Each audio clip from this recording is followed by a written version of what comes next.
Hello guys, this is your friend Naruto Addict 2.0 and we are back with a new fanfic. Which is What If Naruto Had Harem with Princess Girl Part 1. And if you enjoy this fanfic then please press the like button and subscribe to my channel for more fanfic like this. And now let's start the fanfic. This has got to be a nightmare. This can't be anything else. All I'm seeing in this dream is a battlefield. There's an army of white plant men and many people who are fighting them.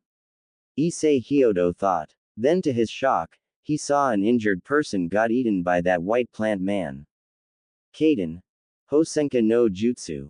Fire release. Phoenix Sage Fire Technique. Issei heard himself shout a technique that made surging volley of small fireballs come out from his mouth, devouring the plant man. Kakashi. Someone called at his direction. Why I am called Kakashi? Thought Issei as he looked at the person who called him. As soon as he saw the person who called him, the only thing he thought was, this guy's has got his fashion sense down in hell. Who the hell wears a green tight spandex in the middle of a battle? What's worse is that he even had a perfect bowl cut hair with huge twitching eyebrows. This has got to be the person with the worst fashion sense I've ever seen. What do you want now, guy? This isn't the time to be talking. We need to somehow prevent these white Zetsus from advancing even further. He heard himself speak at the person now named as Guy. Kakashi, the Rokudaime Hokage, had called for a retreat. In which he heard himself replied back full of disbelief. You can't be serious. If we lose this place, then we lose a large part of our remaining bases. I'm sorry, Kakashi. The Rokudaime deemed that we would rather lose one of the bases than our ninjas. Issei never got the chance to reply back as there was suddenly a crashing sound several meters in front of them. What he saw was a man with pale skin and long white hair straight to his hips down to his torsos, having a face of madman with three eyes that look like light purple sclera with a ripple pattern that spreads over the eyeballs. He also has two horns while wearing a bloodthirsty grin. Surrounding his body was those weird floating black balls and in his right hand is holding a staff. Issei shivered as he looked at the man, feeling fear all over his body with his instincts screaming at him to run and never look back. He heard the man named Guy demanded. Kakashi. Leave now as I stall this unyouthful person with all my strength. Guy. You are not facing him alone. I'll face him with you at least. In which Guy replied. No, Kakashi. As of now, you are more valuable than me for this war. We need to win this war, and if we want to live with free will, we can't afford to lose you as well. What bullshit are you saying? We will face him both.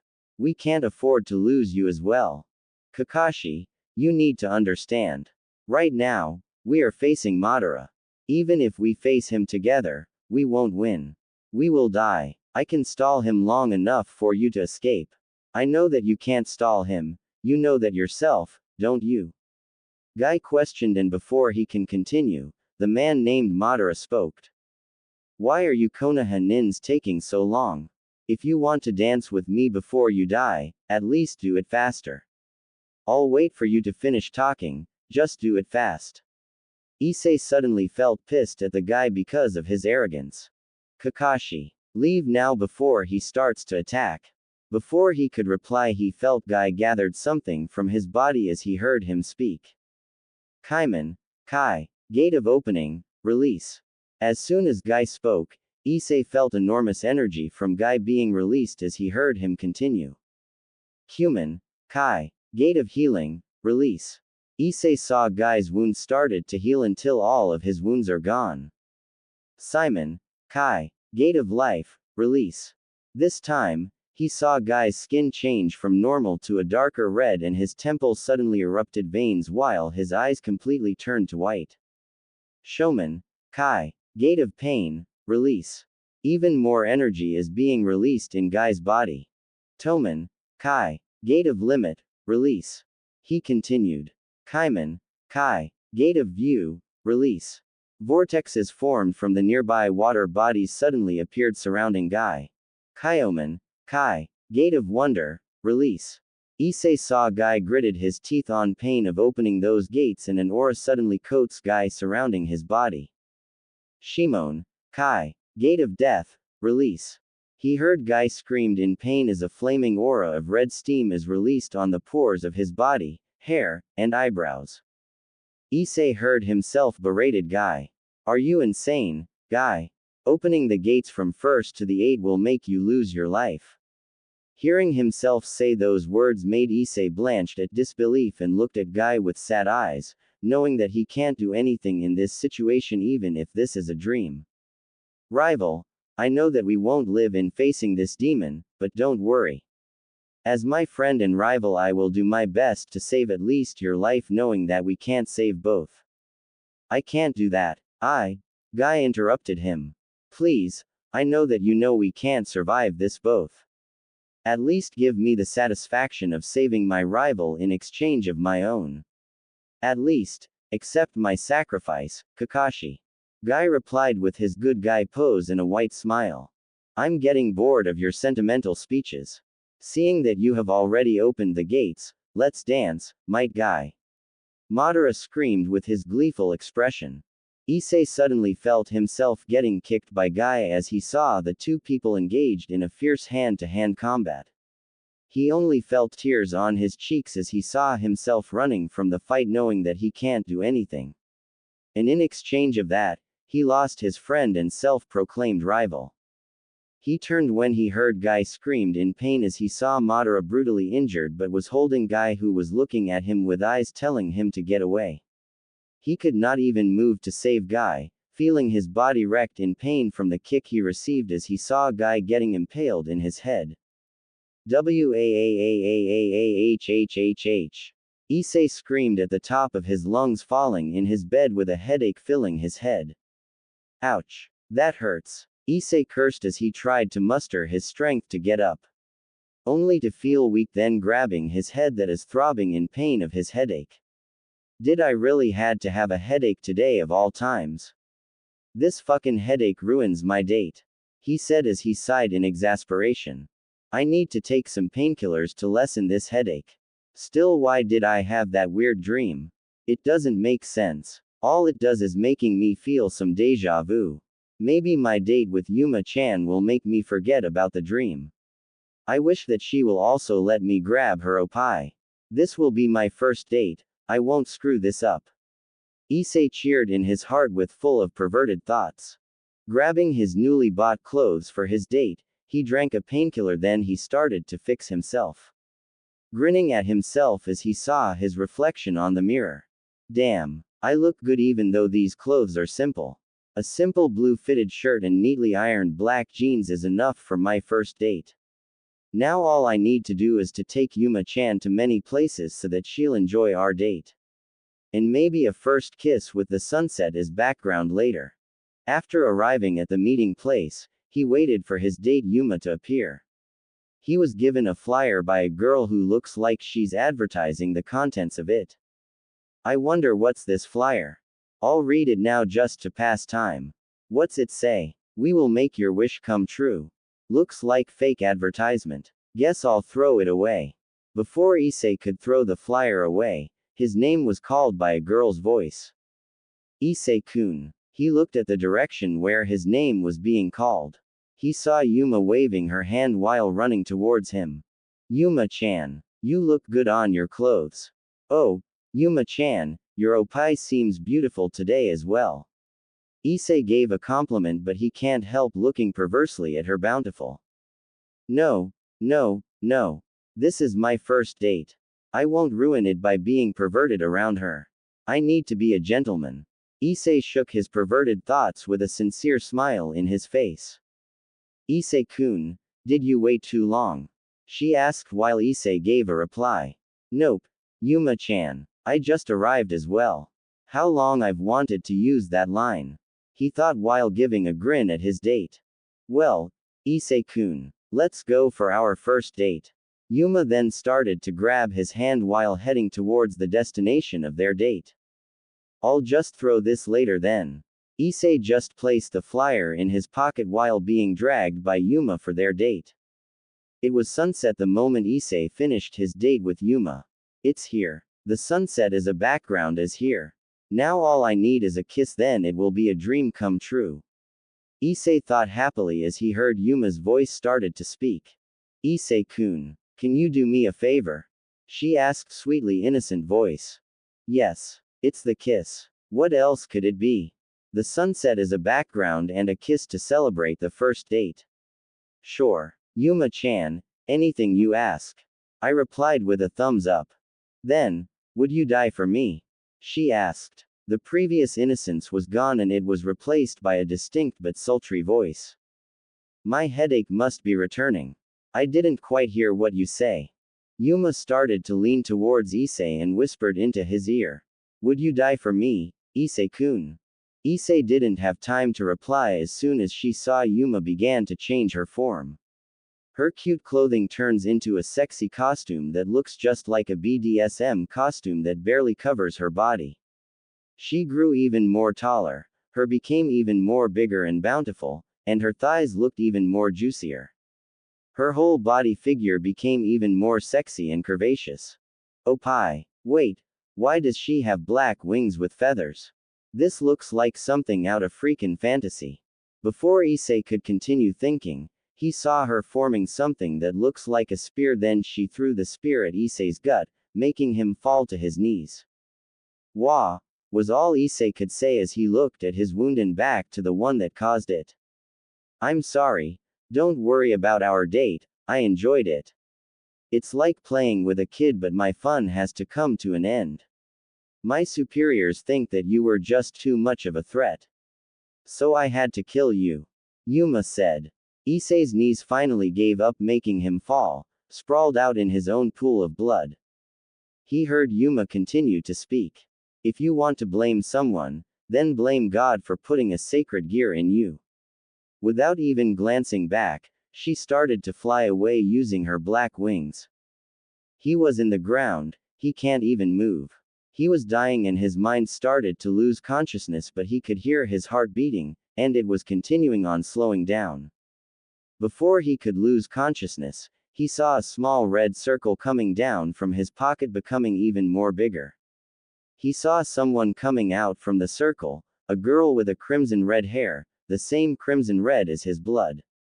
You're dying. Don't worry about that, I'll save you. Then you'll become mine in exchange. The crimson-haired girl spoke with sweetness on her tone.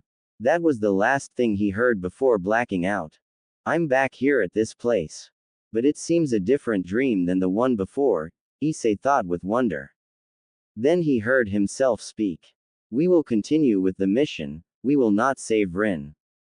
No, Kakashi. We need save Rin. She's our teammate. Issei saw a boy with a short spiky black hair with a blue jacket with an orange collar, wearing a headband with a swirling leaf and a pair of goggles with orange lenses that looks connected to his ear protectors, and he saw himself being younger than he was in his last dream. This must be a younger version of my dream then. Issei thought with curiosity in his mind. For the last time, Obito. We will not save Rin. This is an order from your superior. Kakashi was clearly angered at the childishness of his teammate. Missions should be done first for the sake of the village. His emotions were clearly getting in the way of the mission. Why I am saying those things? Why would I not save my teammate? Oi, even if this is a dream, I should not be like this kind of prick. Issei thought with a scowl marring on his face. I don't care about the mission anymore, Kakashi. Those that break the rules and regulations are scum. But those who abandon their comrades are even worse than scum. I'd rather be called scum than not being able to save Rin.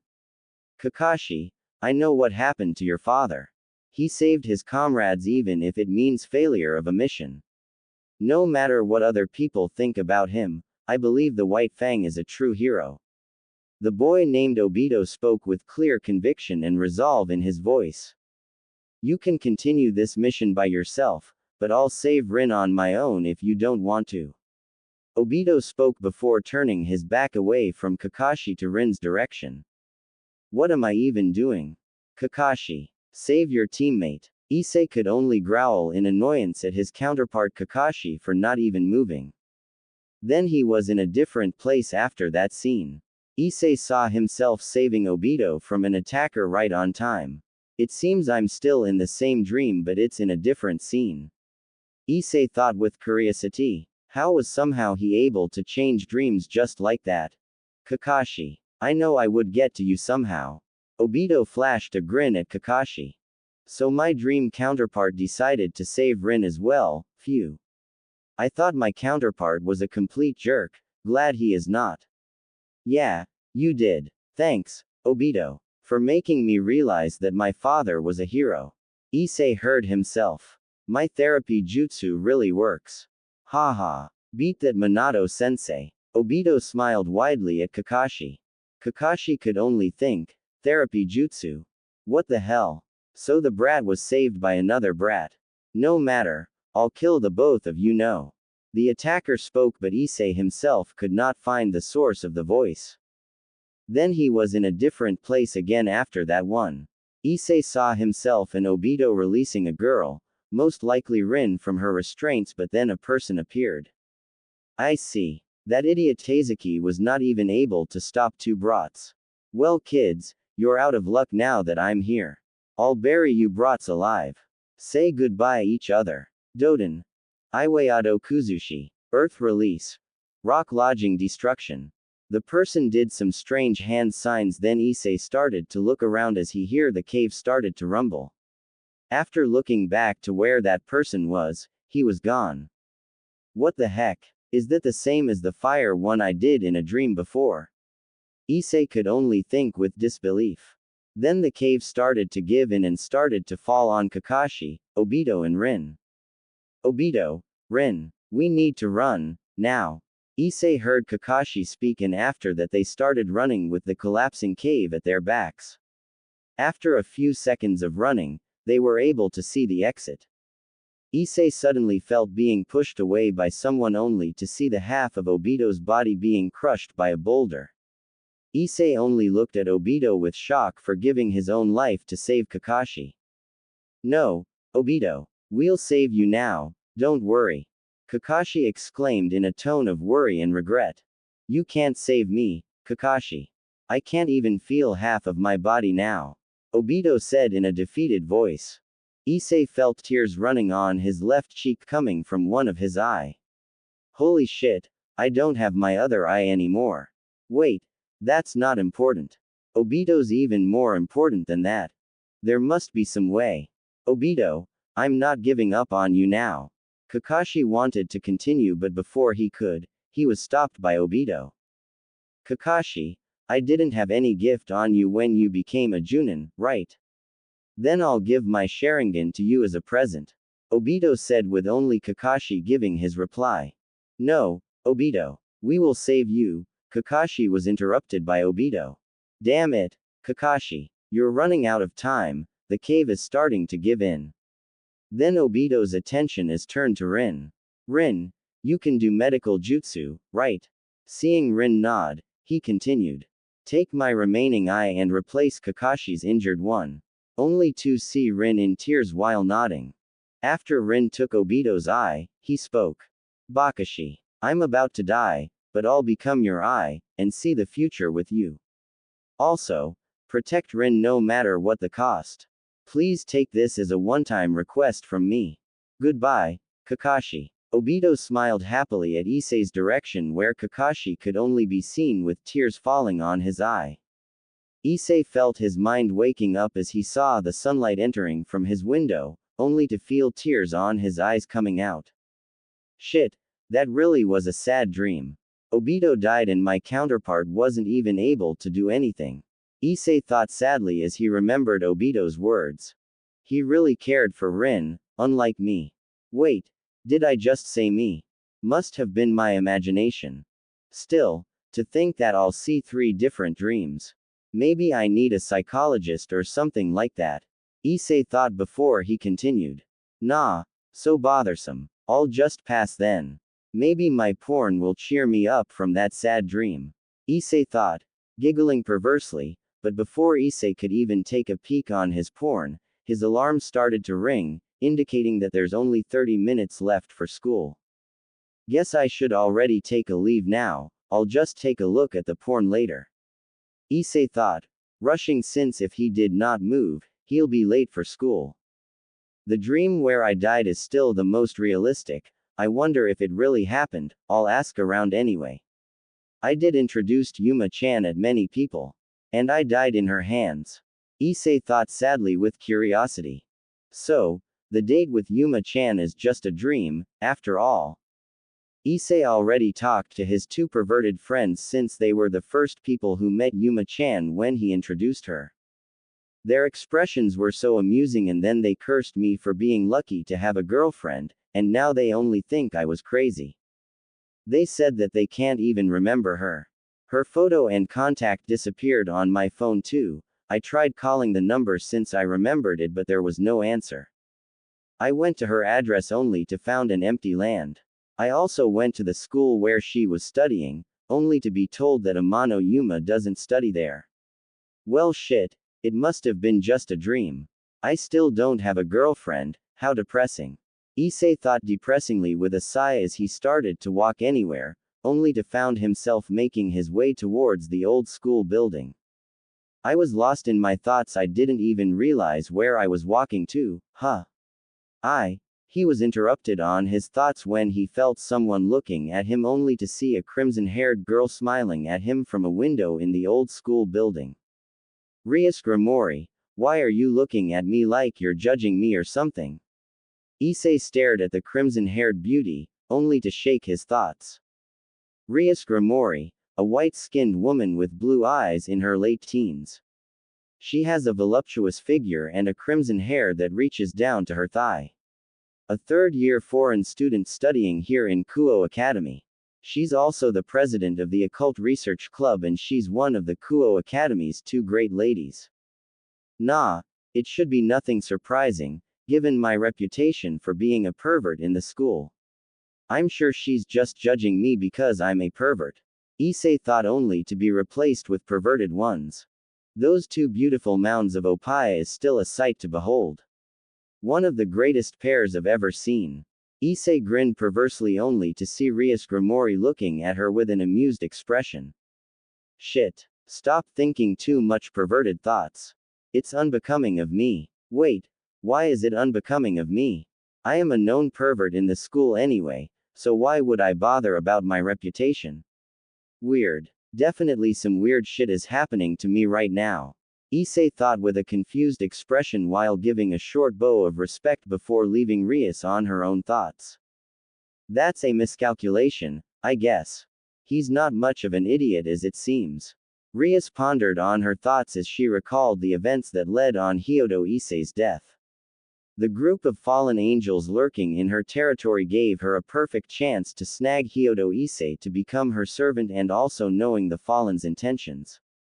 Arabushu, you were expecting him to be an idiot then?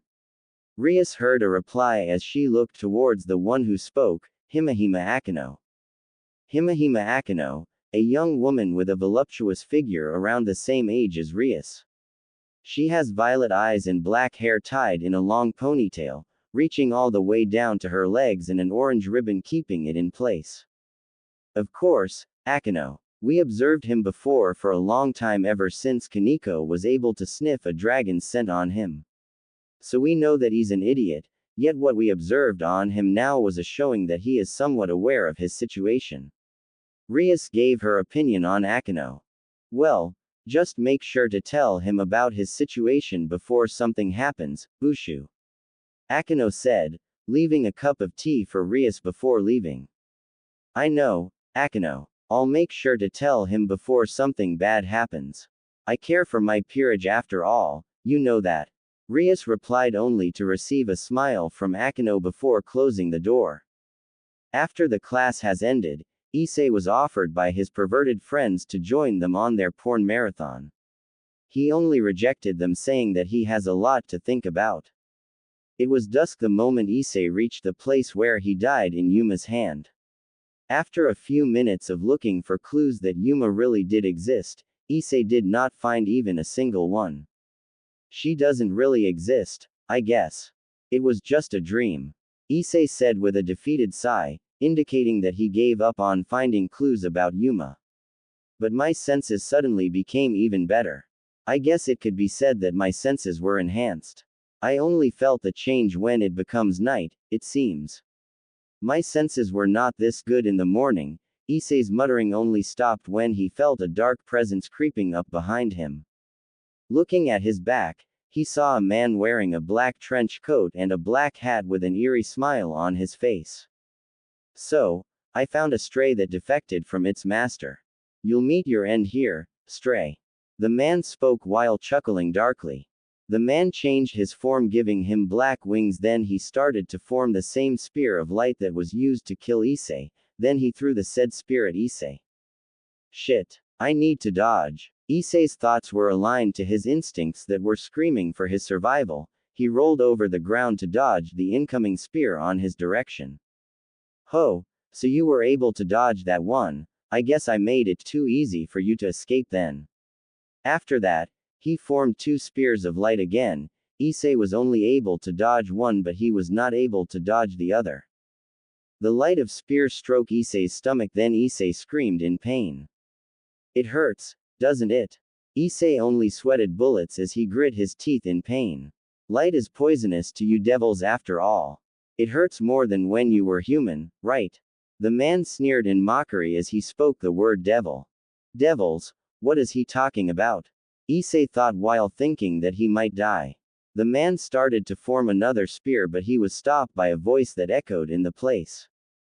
I would appreciate if you don't kill my servant, fallen angel San. Issei heard a female voice. Then, a red circle of complex writing started to form in the ground. Issei saw Rias Grimori coming out of the circle, glaring at the one called Fallen Angel. Really? Fallen angels exist? What kind of a fantasy game am I? Issei thought in disbelief, but after recalling his past interactions with another fallen angel, Amano Yuma, he relented, gritting his teeth on pain, and started to listen to their conversation. Crimson hair. Rias Grimori, I presume. The sister of the Mao Lucifer. This really is your territory. The man spoke at Rias. Glaring at the man, Rias replied. If you know my name and that this is my territory, then why are you here? You should know that your kind are not welcomed in any devil territory. I was just taking a stroll, then look what I found, a stray devil. But with you appearing on his rescue, I guess he's not one. You should really keep your servants in a tight leash, someone might kill them, thinking that they are just mere strays. The man answered, still wearing that eerie grin in his face. I'll be sure to keep that in mind, but those who attack my servants will be killed as well. Rias retorted at the man. I see. My name is Danesik. Pray that we do not meet again, Rias Grimori, for fate might not intervene next time we do so. The man named Danesik started to flap his wings, then fly away at the dark sky. Issei's consciousness started to become hazy after Rias and the fallen finished their conversation. I forgot that I was losing too much blood. Shit, I'm really going to die this time. Issei thought grimly as Rias Grimori started to walk towards him. Don't worry, Issei. You won't die. I'll save you this time as well. Just remember that you're mine. Issei heard Rias, then he started to black out. Again. This time, Issei was in front of a large tomb with a blonde person and the girl named Rin. Rin started to sob as the rain was pouring down at them. He also saw the blonde man with tears leaking from his eyes and he felt tears on his cheeks as well. Rin suddenly started hyperventilating and the blonde man took notice. He grabbed Rin and carried her in bridal style before the man disappeared in a yellow flash.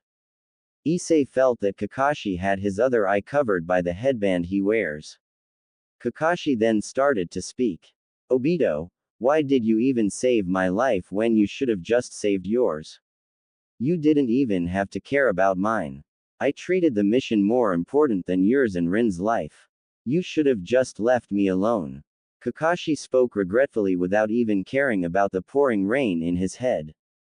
Issei was suddenly in a new place where this time, Rin was captured and Kakashi was pursuing her kidnappers.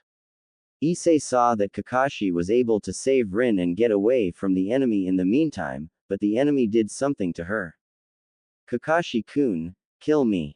Rin spoke with her sobs and tears coming out from her very person. What the hell? First it was Obito, then it was Rin. Kakashi's life is full of bad things happening to him all the time. Why can't he even have a good memory instead of a bad one? Issei growled in anger, not even noticing the fact that he started to mention his so-called dream as a memory. No, Rin. You'll be fine. I promise Obito that I'll protect you. Kakashi was interrupted by Rin. Kakashi-kun, the Sanbi is sealed in me. In less than a few minutes, the seal will break and the Sanbi will be unleashed in Konoha's direction. Nothing will be able to stop the Sanbi. Rin cried as she voiced her reasoning against Kakashi. Rin, Minato-sensei is a seal's master. He'll help you. We also have Kushina-ne and Jiraiya-sama, so you don't need to lose hope, Rin. We'll save you. Kakashi cried out his plea on Rin, but she just shook her head.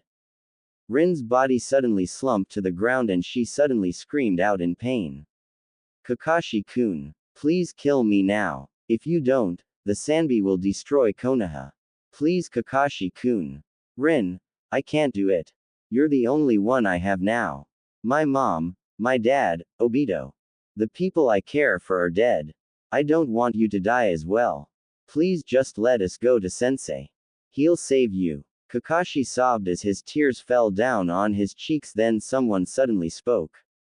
Well done, brat. Luckily for you, you were able to save her, but unluckily for you, we'll have to take her back. Issei saw a large group of enemies that ambushed Kakashi and Rin. Issei heard Kakashi growled in anger. You're not taking her back, I'll kill you bastards before you even touch her. Kakashi started to dash towards the enemy, then he thrust his hand coated with lightning at the enemy's stomach, screaming, Raikiri. Lightning cutter. Issei was shocked and horrified when he saw it was Rin who took the lightning thrust from Kakashi's hand. Kakashi himself was devastated when he saw Rin took the brunt of his attack, making him unconscious from the grief and sorrow of killing Rin. Issei knew that he was in a different place this time. He felt familiar in the surroundings of this room. He knows that it was Kakashi's room. He didn't know why, he just felt a familiarity with it. After walking for a couple of minutes, Kakashi smelled something dried, he didn't know what, so he just went where the smell is guiding him.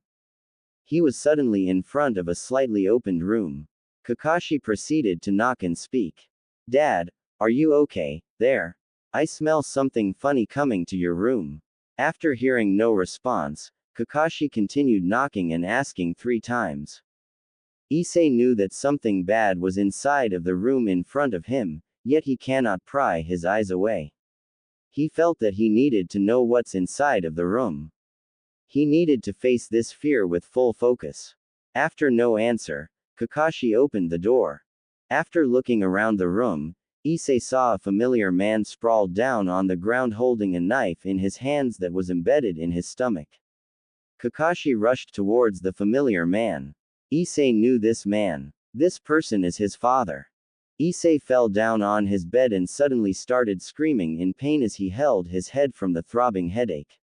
He did not even notice that he was in that Ryusgrimori was sleeping besides him, jolted awake from his scream. The influx of emotions he saw from Kakashi's memory made him receive a very strong aching pain throbbing in his head. Rias, who was awaked by his scream, suddenly rushed at him saying, You'll be fine. Don't worry. What's the problem? My head. It feels like it's bursting out.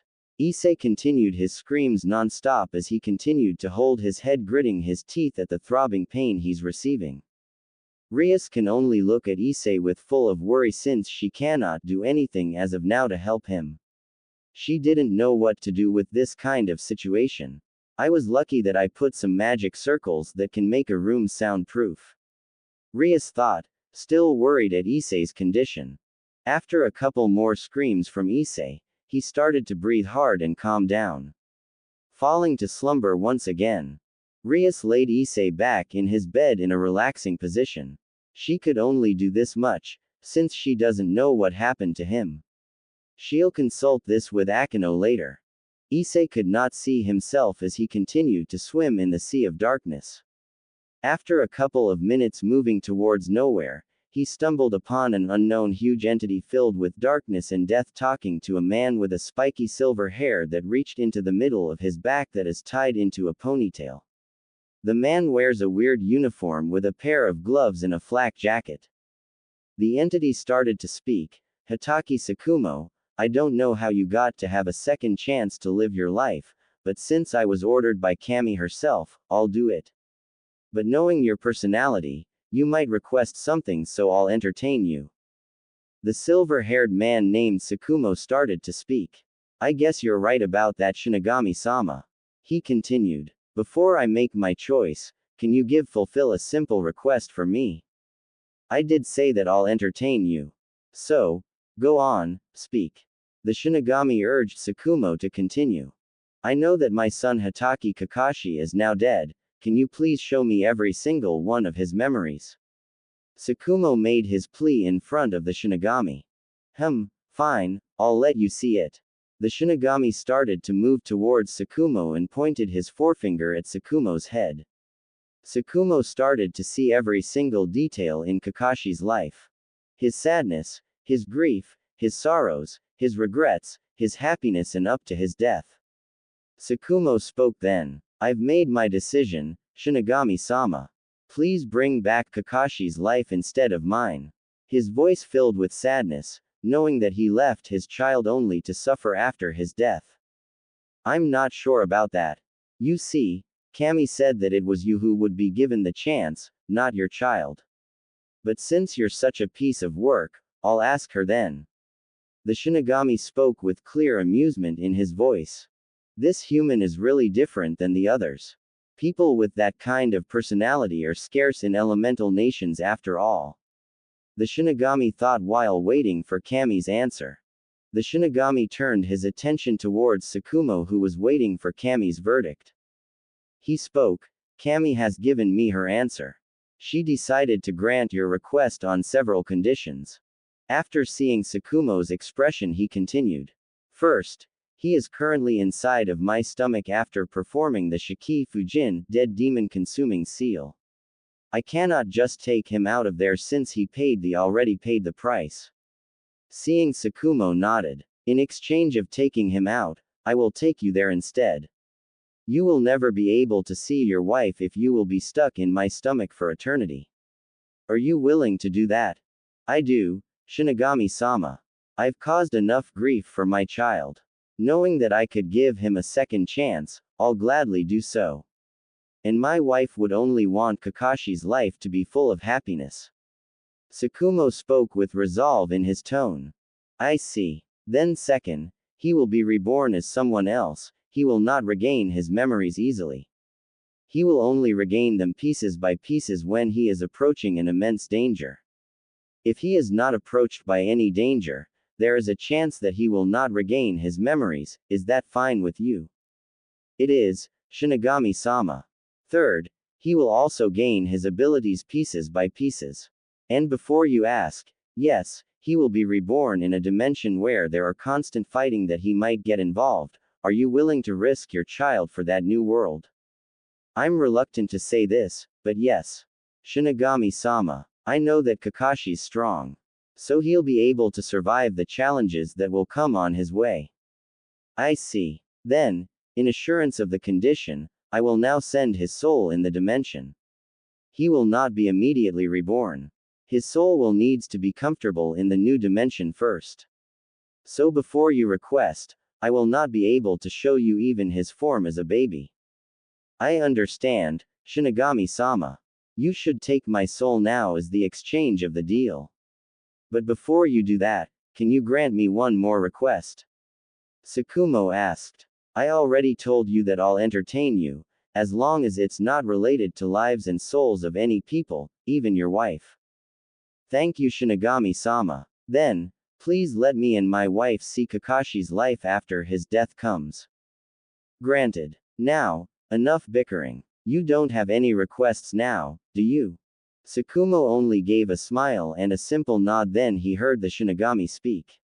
Then, I'll take your soul right now in exchange of his. Last but not the least I can do for you, Tsukumo, for being a friend. I'll let him see this exchange so that he'll know how much you love him. Thanks a lot. After saying that, the Shinigami took Tsukumo's soul and placed it in his stomach. Issei was in tears at the moment the memory is over. He really was Hitaki Kakashi. And the very person Kakashi hated for leaving him alone before Obito set him straight was willing to sacrifice his very own soul just so that Kakashi could live on. His father.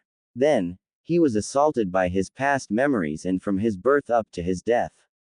After sorting his memories, Kakashi was quite thankful that he was attacked by Amano Yuma, even if she attacked him, because that attack was the trigger for his past memories to be unlocked. Kakashi groaned as soon as he gained consciousness. And his first thoughts was, Dad was really a hero, Obito was right. I'm really thankful for that, Dad, I love you too. But I didn't expect you to be friends with the Shinigami. Surprising. As soon as he started to look around his room, he smelled something sweet. After blinking his eyes open, he saw a crimson-haired woman sleeping beside him in his bed. To be exact, it was Rias Grimori. What? Why is Grimori-san here? And why is she? Did I finally get laid with a beauty like her? Kakashi giggled perversely at the thoughts of banging a beautiful woman. Oh, is it morning already? Kakashi saw Rias Grimori stretched her hands up in the air as she yawned cutely while showing her two beautiful mounds of jiggling. If Rin was here now, I'm sure she'll just chastise me for being perverted, and if Obito was here, he'll just say, how far the mighty and stoic genius Hitaki Kakashi has fallen. I'm sure he'll even exaggerate things even more further. Kakashi thought with a nostalgic smile on his face. Yes, it is Grimori-san. And before that, why are you here in my bed? Did I get laid this time? Kakashi asked, filled with curiosity and wonder. Nope, you didn't. Don't worry. You're still a virgin. Rias chided him where Kakashi just comically cried anime tears. Rias' sweat dropped at the display, then remembering Issei's sudden screams made her ask about his condition. By the way, are you alright now? You were in a lot of pain last night when you suddenly woke up. Ah, don't worry about that, Grimori-san. The headache's gone now. No worries needed. Kakashi replied to her in a cheerful and relaxed tone. Then he continued. If you're not here because I got laid, then what are you doing here? Rias was still doubtful of Kakashi's reassurance, nevertheless, she quickly shook those thoughts, then she replied. Ah, about that, you see. You were fatally wounded last night. Do you remember? Rias asked, waiting for his reply. Ah, yes I did. What does that have to do with you in my bed? Well, I was here because I was healing you last night. Rias explained, and before she could continue, Kakashi interrupted her. If you just healed me, then you didn't have to sleep with me, right? Her response was a yawn, making her jiggle a little bit. Then she spoke. Your wounds were fatal, so for my healing to work, I needed to hold your body while being. Kakashi's reply was only a perverse giggling but was stopped as Rias did a fake cough before continuing. We are getting out of the subject, but I need to explain to you two things. First of all, when you were on a date with the fallen angel Amano Yuma, you died when she threw a spear of light at you. After that, the flyer you received was actually a devil magic circle and it summoned me. She then revealed a flyer that looks like the one Kakashi received when he was on his date. She continued, seeing you dying, I did what I could and revived you, and the other thing is, right now, Hyodo Issei is a devil and you are now mine. Kakashi could only gape like a fish at what he heard. Then he sighed ruefully. First, I lived to fight a war then died. Second, I lived to go to a date then died. And third, I lived to become a devil and a servant. Why did Dad have to make my life harder? But I'm not complaining anyway. Kakashi and Rias were walking on their way towards Kuo Academy entrance when Rias explained how Kakashi became her servant devil. His situation of being a sacred gear wielder was the reason he was being attacked after all. Amidst the explanation about his situation, Kakashi was able to feel the murderous glares and curses of the whole student body against him. Why is that pervert being near Ria-sama? Shrieked by a fangirl. Damn it, pervert. Why are you walking side by side with Rias Uho-sama? It should be used decent gentlemen, not like scum like you. Screamed by a crying fanboy. Kakashi was starting to regret his father's decision of him living in this dimension. Wherever I go, even after being reborn, fangirls and fanboys, the most bane existences to have ever lived, are still haunting me. Is there no escape from them? Kakashi just screamed his frustrations in his mind. Returning his attention towards Rias, who was walking besides him, he asked. So, I have a sacred gear, I am now a devil, and because you revived me with your evil pieces I am now your servant. Kakashi just sighed after saying those words. He didn't really know whether to be angry that he was just alive to be a mere servant or happy that he was given another chance. Rias was perplexed at Kakashi's change of behavior, especially the loss of his idiocy, but she just shook those thoughts since she'll just ask about his change later on. She just nodded at Kakashi's question, then she replied, "That's right. I know that you still have doubts on being my servant, but unlike most devil households, the Grimoire clan treats their servant with love and care. But we should go to school before we're late. We'll continue this conversation later on. I'll send someone for you after class." I see. Then Grimoire-senpai, I still have a couple of questions I wanted to ask, but since you want to cut this conversation, I'll see you later on then. Yane. Kakashi just gave a two-fingered salute, then he started to turn his direction towards his classroom. After arriving at the classroom, Kakashi felt a weak killing intent directed towards him.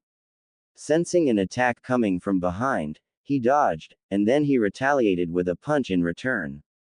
Oh, it was just these two. He mentally thought as they spoke with disbelief and anger in their voices.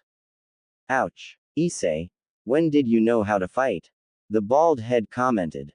Yeah, we know that you only have time for watching porn and masturbating. The nerdy guy with glasses said. Ignoring the somehow rude and shameful comment, Kakashi spoke. Well, Matsuda, Motohama. It's Bako. Wait, why did you two attack me? Forgetting about their earlier question, they just screamed at him. Bastard. Why were you walking with Rias-sama this morning? They spoke in unison. Every single one of the bystanders suddenly turned their attention towards Kakashi. Before Kakashi could even reply, the school bell started to ring. Lucky save. I don't want to be mobbed by the whole student body. He thought as he replied. We have to go class right now, so I'm not answering your question. Kakashi replied in a tone that can only be thought as cynical. That damn bastard betrayed us. After betraying us, he just brushed us off. The bald-headed one talked towards the one with the glasses. Yeah, he thinks that after walking with Rias-senpai, we're not worth his time anymore. The bastard. I have a plan so that we could get our revenge on him later on. They started whispering to each other and Kakashi just left the two on their own conversation after sitting in his own seat. Scene break. After the class ended, Kakashi was approached by his two perverted friends. They were wearing smiles like they forgive him or something. I wonder what are they planning? Kakashi thought in confusion. Well, Issei, we forgive you for your betrayal against us. We just don't want you to do it again. The bald-headed one said. What betrayal? These morons are misunderstanding too much. Kakashi just shook his head at their misconceptions. Yeah, we forgive you, Issei. We just want you to come with us instead so that we could watch porn. The nerdy one continued. The other people looked disturbed and the girls just looked at Kakashi and his friends in disgust. Kakashi knew he was a pervert. He didn't deny that much, but he was really shocked at his reputation as a pervert. His reputation in this dimension was even a lot worse than his reputation in the elemental nations. The people could only look at them with disgust for being open about their interests, but Kakashi did something no one in the classroom would expect. Did you say something? Kakashi replied in a nonchalant tone, placing his hand near his ear, mocking his two friends who could only stare at him in shock like he became a different person. The whole classroom just looked at Kakashi in devastated shock and utter disbelief. The most perverted one out of the trio just rejected watching porn. Even the teacher who just announced the class has ended could only stare wide-eyed at Kakashi. The classroom was silent, a single drop of pin can easily echo in the room. Even Kiba Yudo, who was in front of the classroom's door, was ignored. Kiba himself was in a confused state. He knew the reputation of Hyodo Issei, the most perverted student in Kuo. Returning on his thoughts, Kiba Yudo just walked towards Kakashi. It was like the whole room was in a suspended animation. The whole room's occupants were just staring at Kakashi. They were not even caring about the fact that Kiba was walking inside the classroom, heading at Kakashi's direction. When he reached Kakashi, he spoke. "Hello there, Hyodo Issei-san. My Bushu, Rias Grimori sent me to get you." Kiba smiled that can only be described as Bishonen. Kakashi just looked at Kiba with a judging gaze. "I see. So it was Kiba Yudo who was sent to get me then. I wonder if this guy is also a devil. I can feel his hidden hatred. At least, it's not as worse as Sasuke's. That brat's hatred is so strong an ordinary civilian would have had immediately faint after feeling it. Thankfully, he's already gone." Kiba Yudo, a second-year student in Kuo Academy, belonging in the Occult Research Club. He is adored by many female students and is hated by most of the male student body. He has short blonde hair and gray eyes with a mole under his left eye. After finishing his judgment on Kiba, he spoke. "Is that so? Let's get going then." Kakashi just stood up, leaving the shocked students on their thoughts. "After this talk, I'll try to practice any of the abilities I can still use. From what the Shinigami said, I am to regain them after all." After Kakashi left, his two friends returned on their thoughts and cursed him. "That damn bastard, he really betrayed us." The two perverts spoke in perfect unison while crying about their friend's betrayal. Scene break. Kakashi realized that the direction they were heading to was the last place where he saw Rias Grimori before, the old school building. After bypassing a couple more doors inside the old building, he looked around at the room where Kiba Yudo led him to. "Welcome, Hyodo-san. This is the Occult Research Club." Kiba spoke in the dimly lit room where he led Kakashi to. Kakashi just gave a nod of acknowledgement before looking around the room. The club room is a wood-paneled room with Victorian-style couches and chairs along the wall. Isn't this way too extravagant for a simple club room? Kakashi also saw a large circle with complex writing, the same as the one that he emerged from his pocket when he was attacked. Looking at the couch, he saw a petite girl eating sweets and cookies. "Tuju Kaneko, I feel something different from you, it feels feline." Tuju Kaneko, a petite first-year student in Kuo Academy who have white hair and hazel eyes, she also belongs to the Occult Research Club as well. She has two bangs going past her shoulders and several loose bangs over her forehead. Kakashi's thinking stopped when she saw the petite girl glaring at him while holding the box of cookies and sweets. "I won't eat those, don't worry," Kakashi said in a sincere tone as he reached out his hand for a handshake. Nodding reluctantly, the petite girl grabbed it and introduced herself. "Tuju Kaneko, nice to meet you." "Ah, mine's I mean Hyodo Issei." She looked at Issei suspiciously, then he just continued. "Nice to meet you too, Chibi-chan." The moment he said that, the suspicious look she had on Kakashi turned into scowl. Kakashi just shrugged it off. "Phew, that was close. I almost introduced myself as Kakashi. I still need to find a solution about my name. Whether I would continue to use Hyodo Issei or change it to Hataki Kakashi." Kakashi's thoughts were interrupted as soon as he heard another voice. "Era, don't bully our Kaneko-chan." Hyodo-kun. Kakashi turned around to see a girl with black hair and a long ponytail. Oh, it's the vice president of Occult Research Club, Himehime Akino. Why do I feel something akin to hatred in her? At least it's not as worse like the hatred Kiba Yudo holds. One brat wanting revenge is too much for me. Kakashi sighed in defeat as he reached out his hand in the same manner as he did earlier. Nice to meet you, Himehime-san. The name's Hyodo Issei. Era. Nice to meet you to Hyodo Issei-kun. When I heard about your reputation, I was under the impression that you're a pervert, but that hardly seems the case here. She questioned as she looked at me in curiosity. Kiba and Kaneko just looked at Kakashi in wonder as well. Well, reputation gained from bickering of students tends to be too exaggerated. You shouldn't judge a person based on his reputation alone. Kakashi replied in an overly nonchalant tone. He's not showing any tendencies of being a pervert, and he's not even acting idiotically. His change of a devil is so much it would affect even his whole person. Akino thought, thinking that they need to observe Kakashi for their changes. I'll keep your word in mind. A pity that I wouldn't have another person I can punish for being a bad boy. She smiled sweetly at Kakashi, who was shivering nervously in Akino's look. Shit, they also have an Anko here as well. Just wait for Bushu to appear, she's taking a shower right now over there.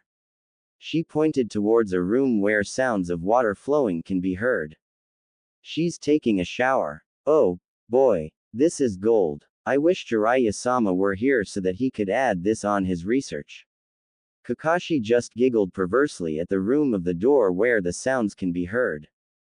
Pervert. The petite girl chided Kakashi as Akino just smiled. So, he still have his perverted issues, I guess there wasn't much change then. Akino concluded, then Rias's voice was heard. I see that you've brought Hyodo Issei-kun here. Good job, Yuto. I'll talk to you Hyodo Issei-kun after I've finished changing. Just wait for a while. Kakashi just answered a simple yes as he was offered by Akino's tea. After waiting for a couple of minutes, Rias Grimori appeared, wearing her standard Kuo Academy uniform. So, Hyodo Issei-kun, can I call you Eyes? Kakashi just gave a nod as she continued. You see, the whole Occult Research Club is just a front cover. Every single person here including you is a devil.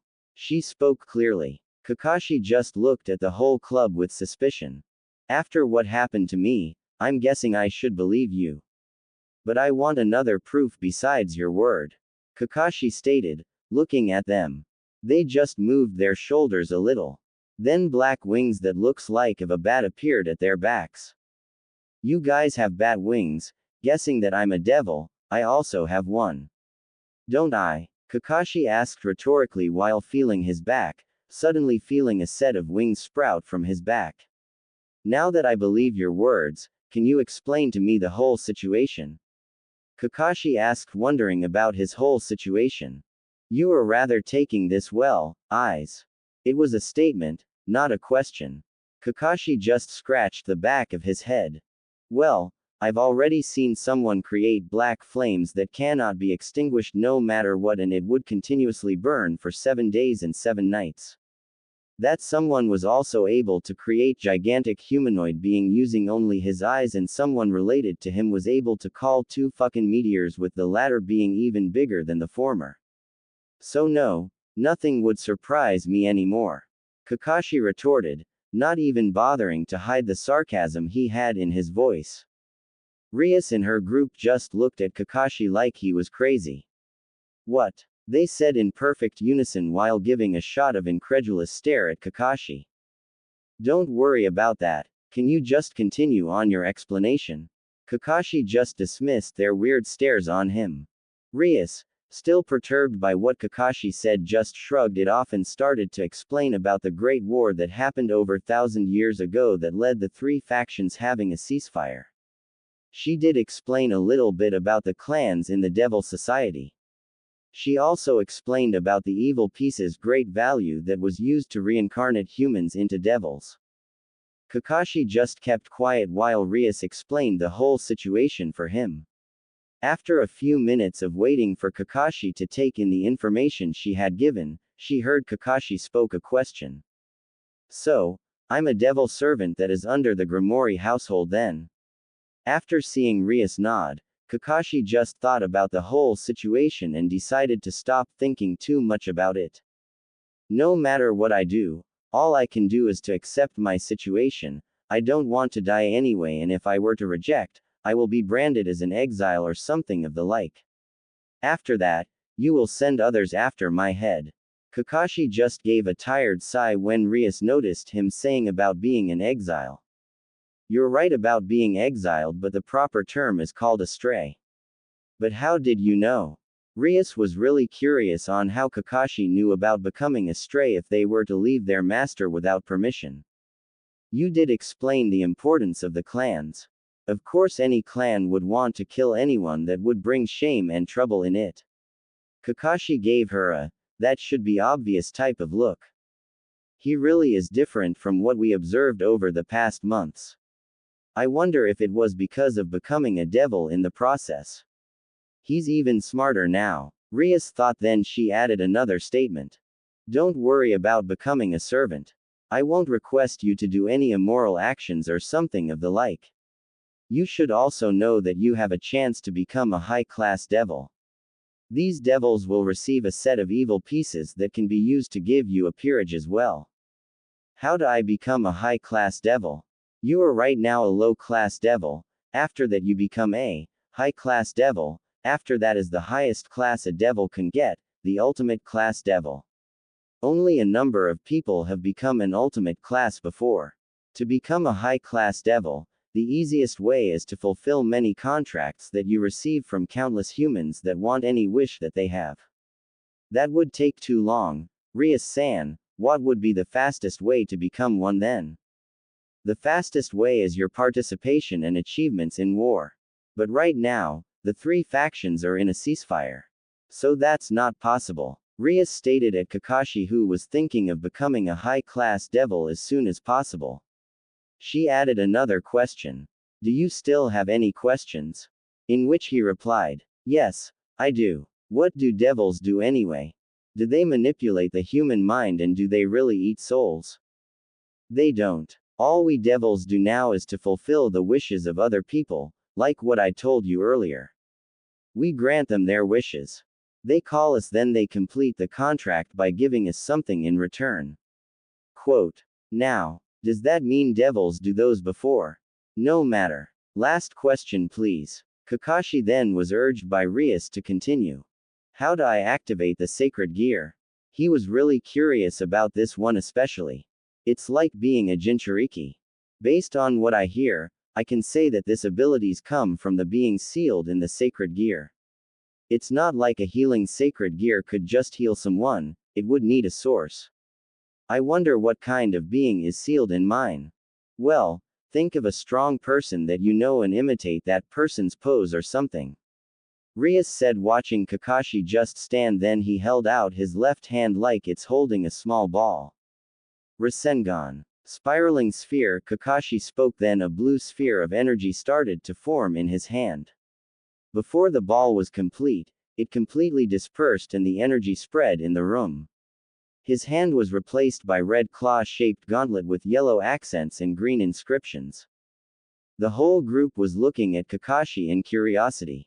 They were curious about the blue sphere of energy, but they were staring at Kakashi's hand, which became a red-shaped gauntlet. Kaneko herself was looking at Kakashi, trying to find a certain expression on him. He used chakra. That was just pure chakra. Humans can't use chakra. How is that possible? She was about to ask him about the sphere when he spoke. So, this is my sacred gear, huh? Kakashi moving the gauntlet while looking at it in wonder of what it can do. The gauntlet's designs looks like a miniature arm of a dragon. So most likely I have a dragon sealed in my arm. I guess I just need to will it to disappear. Concentrating a little, the gauntlet soon disappeared and his hand returned. Bushu, you were right after all. Kaneko did smell a dragon scent in him. Kiba spoke at her Bushu, where she just smiled back at Kakashi. Yeah, Yuto. He really did have the one of the 13 Longinus, the boosted gear. My sacred gear is called as boosted gear. What does it do, then? Kakashi asked, wanting to try its abilities as soon as possible. We don't know its full abilities. One of the few things known in its abilities is to boost the user's power every 10 seconds. It is rumored that once it has enough boosts, you can kill God. Akino replied at him, making him look at the sacred gear wide-eyed. If we had this power during the war, we might have had better chances in winning it. Damn it, a new life and new ability, yet I don't even know about the conclusion of the war. Kakashi thought sadly as he remembered the war that Madara started. I see. Then you have answered all of my questions. When do I start on handing flyers to others? And can I go home after that? Kakashi inquired, wanting to finish his job as a devil so he could test the boosted gear's ability. You can start now if you want. We have numerous flyers here, just take 2 stacks. After that you're free to go home. She pointed at the cabinet that contains the flyers. Kakashi was about to take off and then distribute the flyers, but he was stopped by Rias. Eyes, one last thing, call me Bushu from now on. And tomorrow is Sunday, there will be no classes. I expect you to come here just outside the old school building tomorrow at 8 o'clock in the morning. Did you say something? Kakashi just shrugged off what Rias said, then took off before Rias could even give a reply. Rias grew a tick mark at the disrespect she received from Kakashi. The nerve, but at least the talk has gone well than I thought. Though, I didn't expect him to be smart, hell I didn't even expect him to be observant at all. She just sighed as Akino replied. You're right about that, Bushu. I thought he would just be a pervert, but he seems like he hid it well enough. Akino said while Kaneko approached the both of them before speaking. Bushu, he can use chakra. I don't know how, but the blue sphere he showed earlier was pure chakra. Kaneko stated, making Rias, Akino and Kiba wide-eyed at the proclamation. The group could only think about the secrets Kakashi still have hidden from them. After all, the sudden change of his personality was a huge thing itself. Then he still has many secrets that he had not shown to anyone. Being able to use chakra, he really is an enigma. Though, hopefully my chances with him in my peerage will let me win against Razor in the future. Knowing my parents, they'll just shove a rating game at me so that I would think I have a chance of winning. Rias thought as her mind started to wander around her chances of winning against Razor in the future. Scene break. After giving out the 2 stacks of flyers, he went home to his apartment and then he took a shower. Grabbing his clothes, he looked at his reflection. His short brown hair with white streaks was still wet from the shower. His body is toned well enough, but looking at it, he realized that he needs to be more fit. No amount of training is enough after all. Now, I just need to find a good place where I can test the boosted gear and see if I could still use most of my abilities. Looking around the town for about an hour, he found a pathway that leads to an open field with little trees inside a forest. Okay then, I'll start with a simple one. Kage Bunshin no Jutsu. Shadow clone technique. A clone appeared at his side after a puff of smoke. Good. My information gathering will still be as good as before. Then he bit his thumb, allowing blood to flow out of it. Kuchio's no Jutsu. Summoning technique. Only a poof of smoke appeared. Too bad I can't summon my Nin-Ken. I would love to have Pakun here. Well, no harm in trying.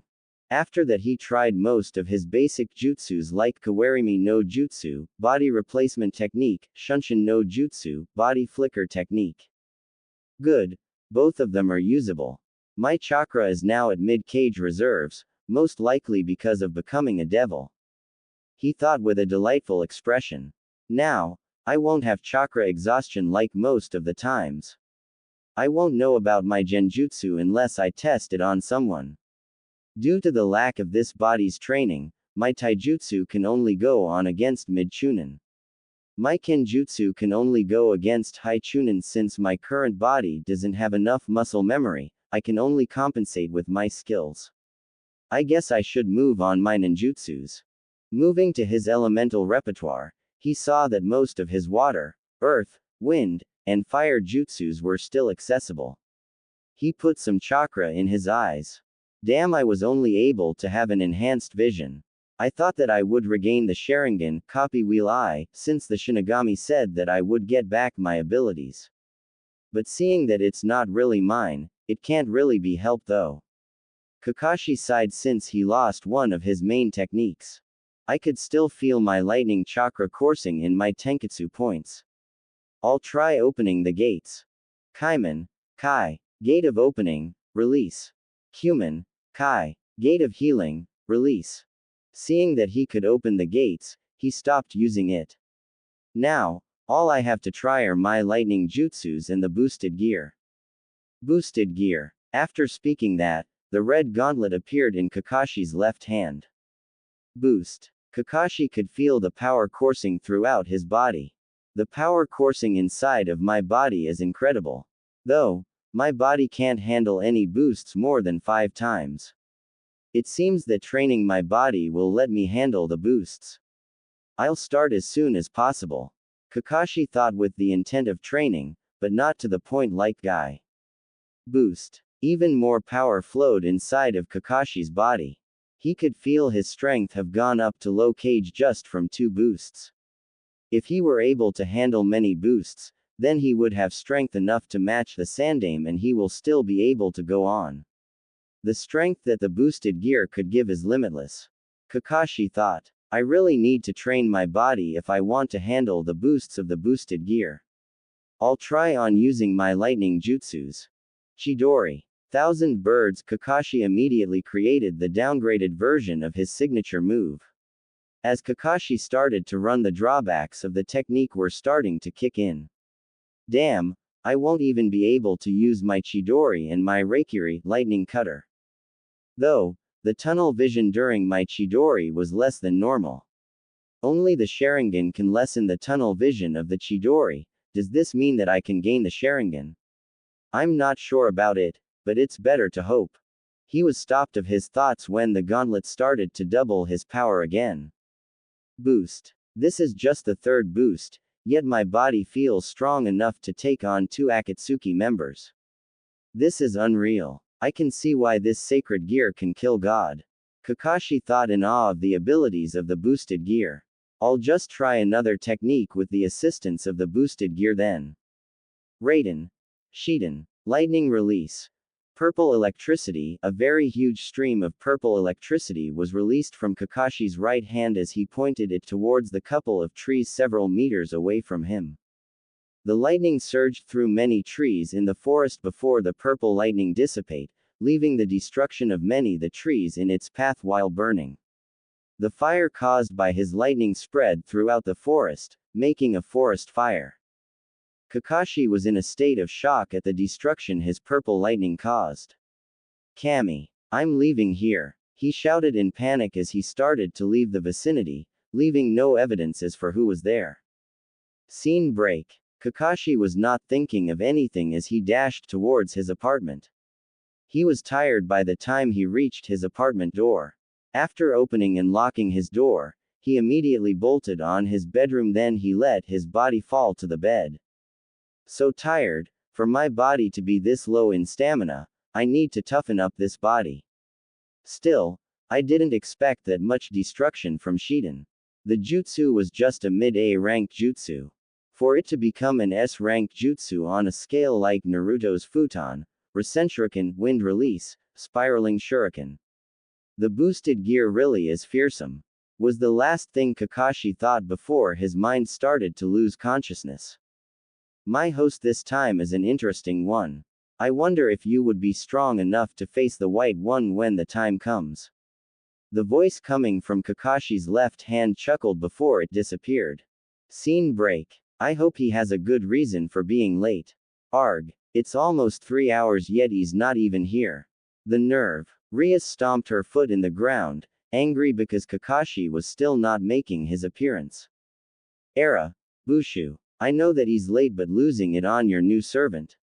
It appears you're losing your touch. Akino commented with amusement on her voice. Akino. Now is not the time for jokes. If he doesn't appear here in a minute, I'll shove my power of destruction down to his. Rias exclaimed. Such vulgar words, Bushu. You're turning into a bad girl now. Do you want me to punish you? Akino smiled. Her voice was filled in a sultry tone. Shut it, Akino. Rias was interrupted by Kiba, who was watching in the sidelines along with Kaneko, who was eating. Bushu, relax. I'm sure he has a good reason for being late. Yuto, it doesn't matter whether he's late or not. All I want right now is for him to appear. I'm tired of enough waiting.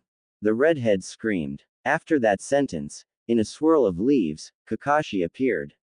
He gave an eye smile as he approached the group. Yo! He gave a two-fingered salute, then Rias shrieked at him. You're late. So much like Kushina ne. Fiery and short-tempered. Kakashi thought.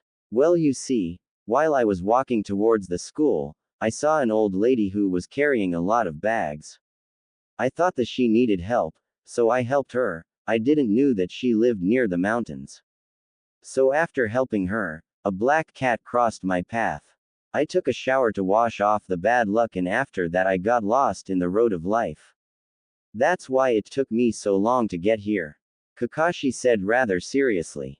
The whole group just sweat dropped at his lame excuse, besides Rias, who screamed at him. You liar. Don't be mad, I'm only 3 hours late. Look, it's not even 3 hours yet. It's less than 3 hours. That's good enough, right? And a black cat really crossed my path. It's the truth. Kakashi started whimpering when he saw Rias approaching him with a black aura surrounding her. Cracking her knuckles as then she started to grab him, then proceeded to beat him up. Gah! Save me! Kakashi screamed in pain as Rias continued on beating him up.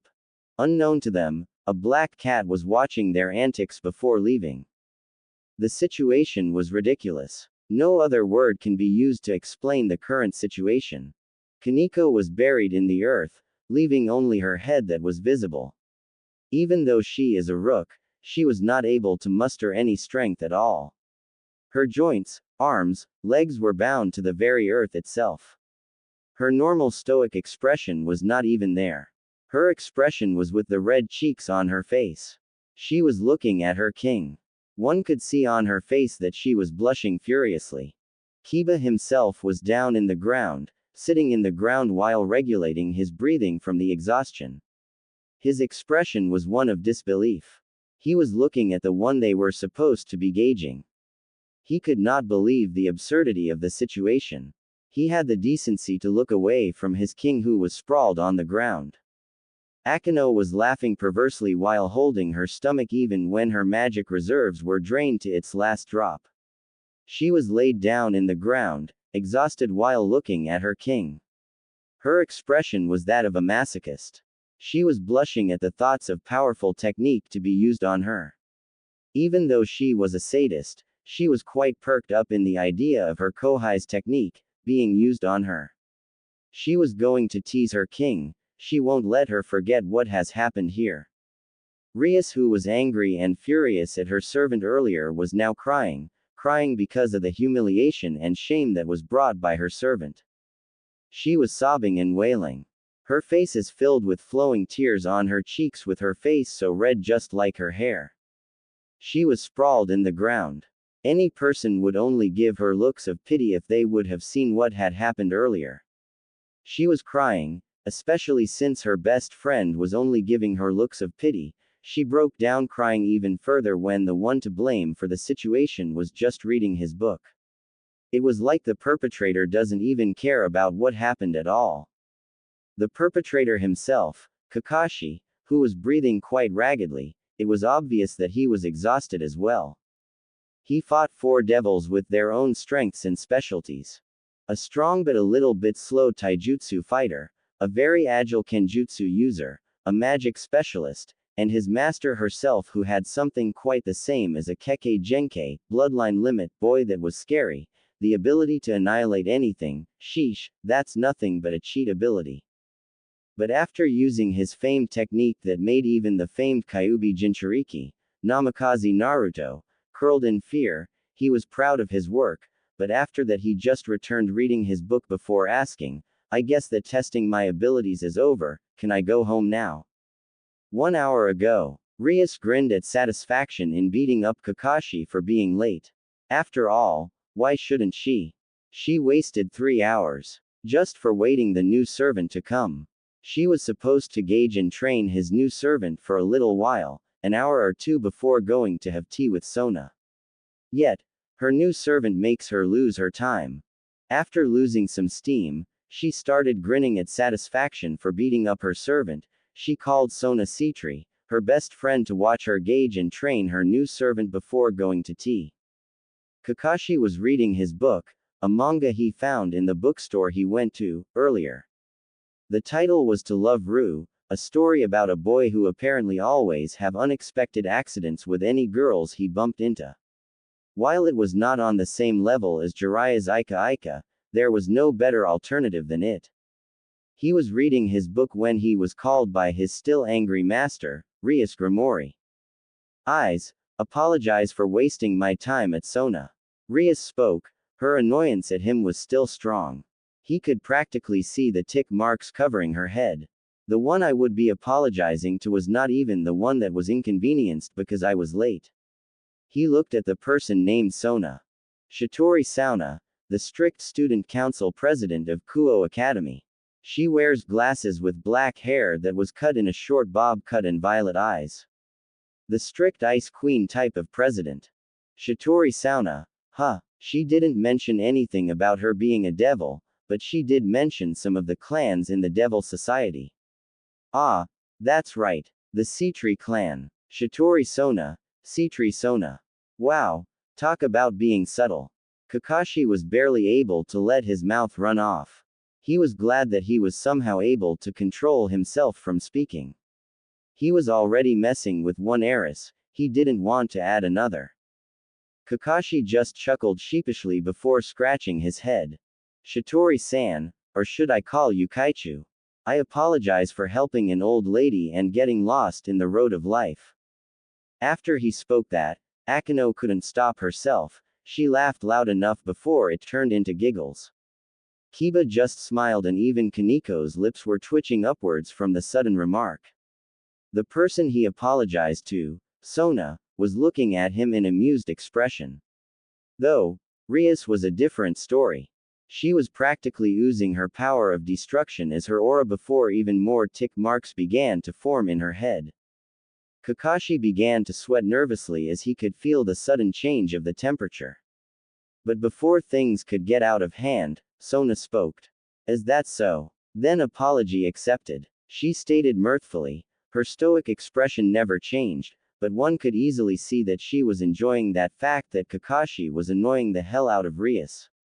Rias, who was glaring at Kakashi before, now snarled at Sona because of the unexpected words spoken through her mouth. Sona, you're enjoying this, aren't you? She was now scowling furiously at Kakashi with different thoughts of punishing her cheeky servant. I'm afraid you're mistaken about that, Rias. He apologized and I accepted. That's what you wanted, right? She spoke as a tiny smile formed through her lips. Rias was fuming inside. Her annoyance at Kakashi never dissipated at the slightest. Kakashi was just smiling internally for being saved a time. Before Rias could even speak, Sona interrupted her. Besides, we were supposed to be gauging your servant's capabilities, right? We've already wasted enough time as it is. We should start now. And by the way, Hyodo-kun, call me Kaichu. Kakashi just nodded at her. She growled in annoyance before relenting. Fine, we should finish this as soon as possible. She pointed at Kakashi, but don't think you're out of this, eyes. After this, we're going to be talking about manners. Your manners, she stated in annoyance as she stomped her foot in the ground. Ma, you should relax, Rias-san. You're going to have white hair sooner than you thought if you don't find a way to relieve your stress. Kakashi said as he went back to reading his book. Rias, who finally relented, suddenly grew even more annoyed at Kakashi's remark. Akino, Seeing that Kakashi was finished at annoying the hell out of Rias, decided to speak. Bushu, we should start on gauging his abilities, as soon as we're finished, the better. Rias just gave a defeated expression and sighed tiredly. She didn't even try to get back at Kakashi anymore. We should move at the woods behind the old school building. There is an open space over there good enough for gauging Hyodo-kun's ability. Akino then walked towards the direction behind the old school building. Sona and Rias followed after her. The former's expression returned stoic and the latter's expression just gave a tired one. Kakashi just followed while reading his book, and behind him, Kaneko and Kiba started walking as well.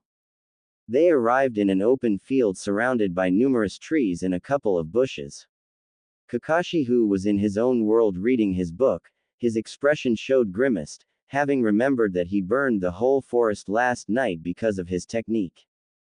The others were able to notice his expression, decided to ask him about what happened. Hyodo-san, what happened? Kiba, who was behind Kakashi, was the first one to notice his expression, decided to be the one who asked about his thoughts. Kakashi was sweating bullets at the somewhat worried but questioning stares the group was giving him. Don't worry about it, nothing happened. Nothing big happened. Kakashi mentally cursed as he accidentally slipped from his words that something actually happened.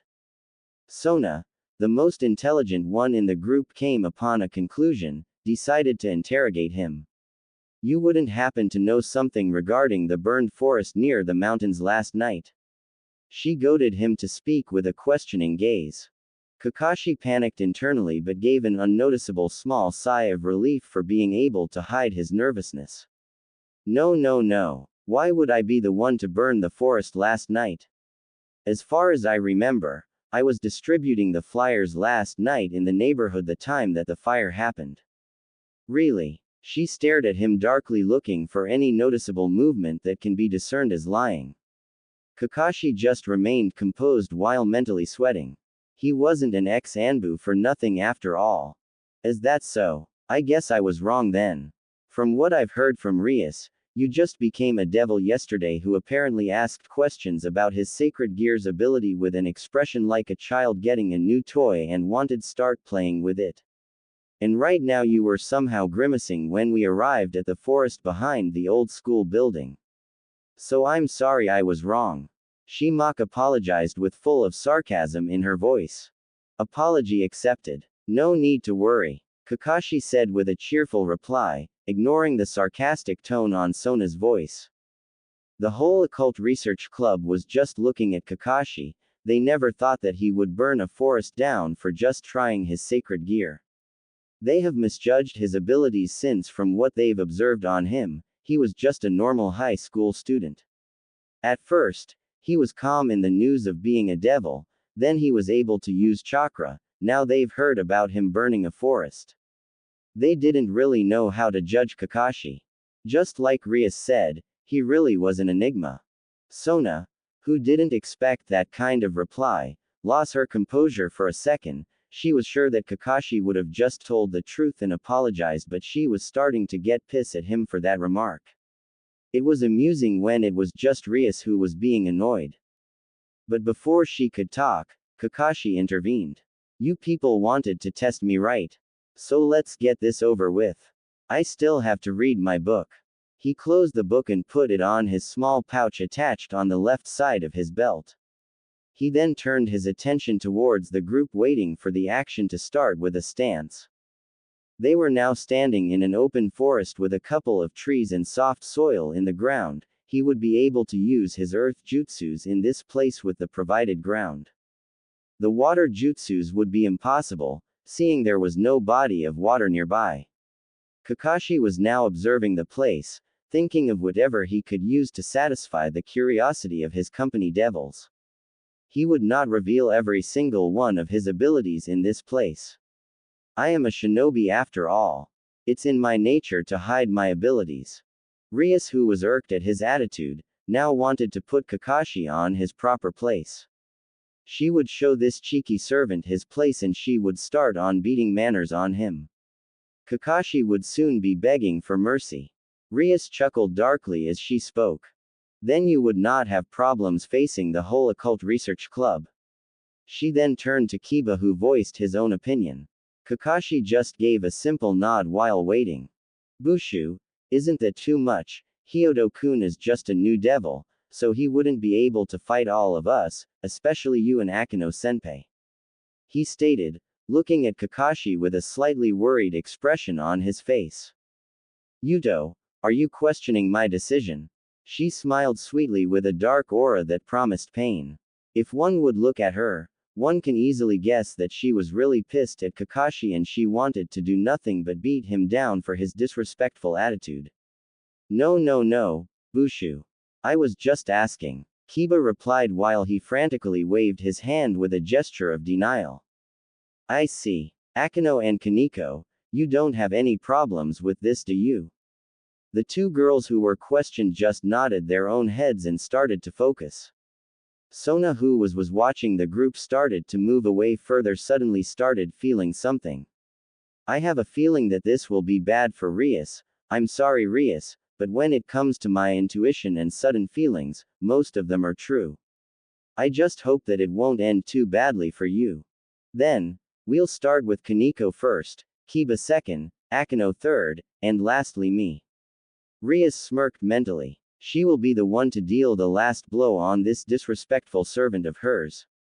After that, she'll lecture him about his manners and teach his servant how to be respectful.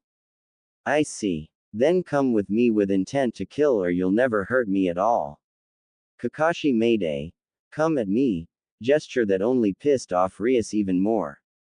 The other occult research club members were somehow a little bit miffed at their new club member's action. Kaneko stepped forward, facing off Kakashi, who had a unique type of stance. She didn't know what kind of stance is that. He has way too many openings. She gave an unseen sigh before going on her own stance. She was adept in hand-to-hand combat, so she should be able to attack the openings that Kakashi has. Kakashi was now in his own unique style. He didn't have a name for it. This style goes for counters while using his Sharingan, but since he didn't have his Sharingan now, he'll have to bear with it. By leaving many openings in his vital points, he would be able to expect the attack coming, so he would be able to counter it. The weakness of this style is that he can't use it on very fast opponents. He wouldn't be able to react in time if his opponent is faster than him. They would be able to attack the openings he would give, so if he faced any opponents faster than him, this style would be nothing but a suicide. Kaneko, I will be judging your fight. If you are both ready, you may begin. Rias spoke as she added. Kaneko is a rook, she's sufficient in close combat and she has a very high defense, being a rook. You won't be able to damage her much. I see. So she's a hard hitter type of fighter. If she really does have a high defense, I'll use that one on her. Kaneko, who was finished stretching, started to dash forward to Kakashi's position. She swung her right fist down to Kakashi, who sidestepped a little bit to avoid her attack. Leaving her hand to punch the ground shook and cracks formed in it and it was crushed. She started to position herself back, but before she could do so, Kakashi gave her a strong chakra-enhanced kick at her stomach that sent her flying upwards. Kakashi jumped, following her at the air. While they were in the air, Kakashi grabbed both of her arms and he entangled both of his feet at Kaneko's feet and he positioned the both of them in a falling position with both of their heads falling in the ground as he rotated himself at a ferocious speed with Kaneko. They were falling to the ground as Kakashi let go. Only Kaneko was falling to the ground in a very fast speed. The group watching could only wince since Kaneko fell from her head down first to the ground. Kakashi himself positioned himself back into the weird stance as he waited for Kaneko to get up. The watching gallery could only stare at Kakashi due to his fighting prowess. They expected Kaneko to beat him up without any resistance. While it may be cruel, it was the truth since they thought that Kakashi never learned any fighting. In their eyes was a different outcome. Kaneko was starting to get up, even though she has minor bruises in her body, she just brushed all the dirt and dust as if she wasn't hurt at all. But it didn't change the fact that the new devil they were supposed to be testing had fighting skills. Kaneko, who finished dusting off most of the dirt and dust on her clothes, spoke at Kakashi. That was a good one, Hyodo-senpai. That technique was amazing. I underestimated you. You are still a pervert though. Kaneko spoke in monotone while chiding Kakashi. She was looking at him with a hint of respect. Wow, I gave you an Omid Renge, front lotus, yet you still managed to stand. Your rook-enhanced body gave you a strong, if not very strong defense. But less talking, more fighting now. Kakashi was feeling his stamina drain faster than he thought. The fatigue in his body was starting to rise from the usage of the lotus. His body was somehow hurting even though he wasn't hurt at all. I guess the lotus hurt my body a lot more than I thought. If I was not a devil, my body would have broken down. Thanks for that. I can only use the first gate as of now. The second and onwards would leave me hanging down. I should limit myself until strengthen my body enough. Rias, while worried for Kaneko, was fuming inside.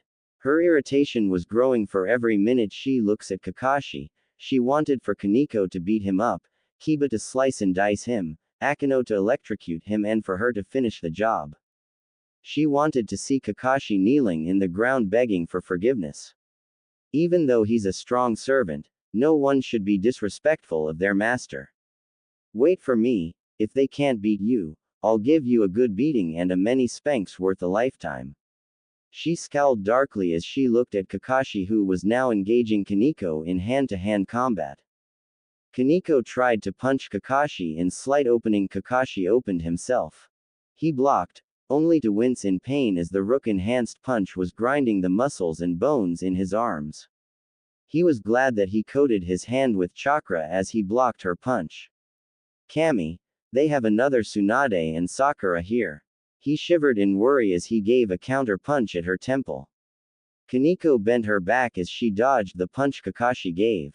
She gave a kick to Kakashi's chin as she flipped herself back, only to see a log in Kakashi's position.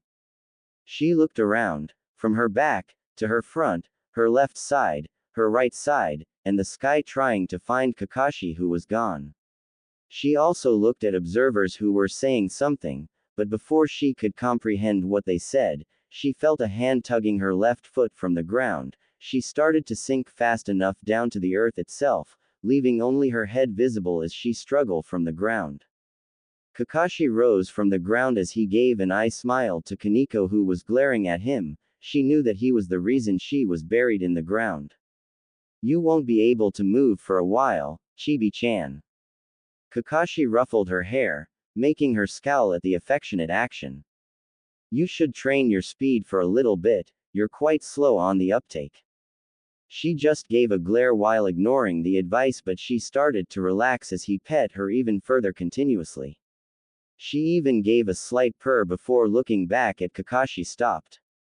She gave a pleading look, wanting to be petted a bit more. Kakashi only gave her a smile before saying, you somehow love that, huh? But it'll have to wait a little bit. Just watch for a little while, I'll give you a good petting later on. Sona, Rias and the rest who were watching were broken out of their thoughts as Kakashi spoke to them. So, Kiba-san, you're next. Can we proceed now? I haven't got all day. Rias nudged Kiba to face Kakashi. He looked back only to see his master glaring at him furiously, saying, slice him, cut him, dice him, or whatever you want, I don't care. She stated darkly at Kiba, who was just frantically nodding at his master's order. Kiba started to move forward in front of Kakashi. Won't you get Kaneko-chan out of the ground? Less talking, more fighting. I won't be getting her out of there for a little while. Kakashi waited for Rias's signal as he positioned himself in a somehow laid back and relaxed position. Rias was barely controlling herself at anger on Kakashi, who was not even taking his fight against Kiba seriously. She gritted her teeth as she spoke, eyes, Yuto is a knight, for a knight they are very fast on their feet. That's all my advice for you, you boys may begin. Kakashi watched with a slight awe and amazement as Kiba formed a bakudo, wooden sword, in his hand and he grabbed it while steadying himself in a two-handed sword position. How is that possible? That was amazing. Oh, you're thinking about how I formed the sword, right? Seeing Kakashi nod, he continued. It's just my sacred gear, sword birth. It allows me to create swords, mostly demonic swords, seeing that I'm a devil, it's just that right. That's amazing. Can you recreate swords of other people? I never tried. But that's quite a good idea. Why didn't I think of that? I'll try it later on. Can you make anything besides swords? I mean a spear or something like that. Kakashi asked curiously. The ability to create and recreate any swords was amazing. If he met a person who could make any swords, especially those with abilities, yet he would still be able to copy the abilities as well. He would want a copy of his father's white light chakra saber.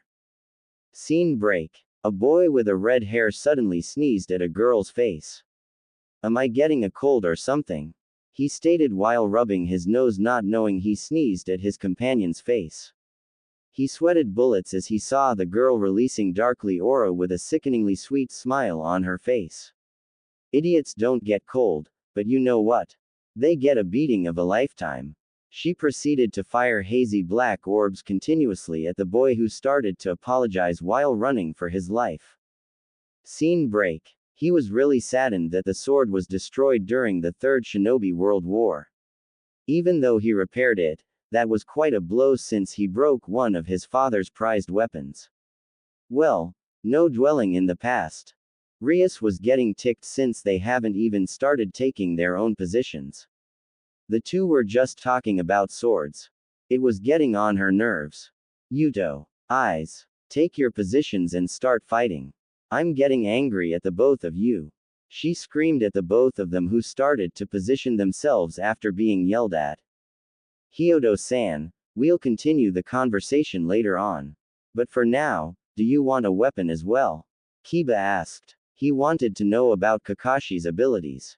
They discovered many things about him. Being able to use chakra, proficient in fighting, having one of the Longinus, boosted gear.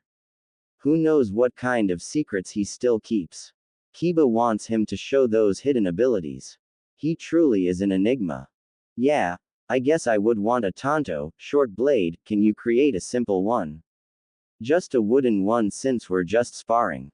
Kakashi spoke lazily, not even caring at Rias, who was glaring daggers at him and Kiba.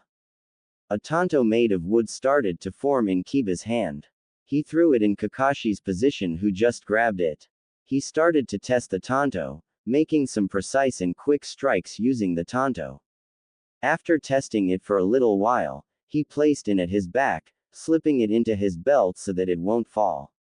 So, are we good now? If so, we could finally start. Kiba spoke. He saw Kakashi, who was crouching, made a quick low dash towards him. He grabbed the tanto on his back and he made a quick slash at Kiba's left side.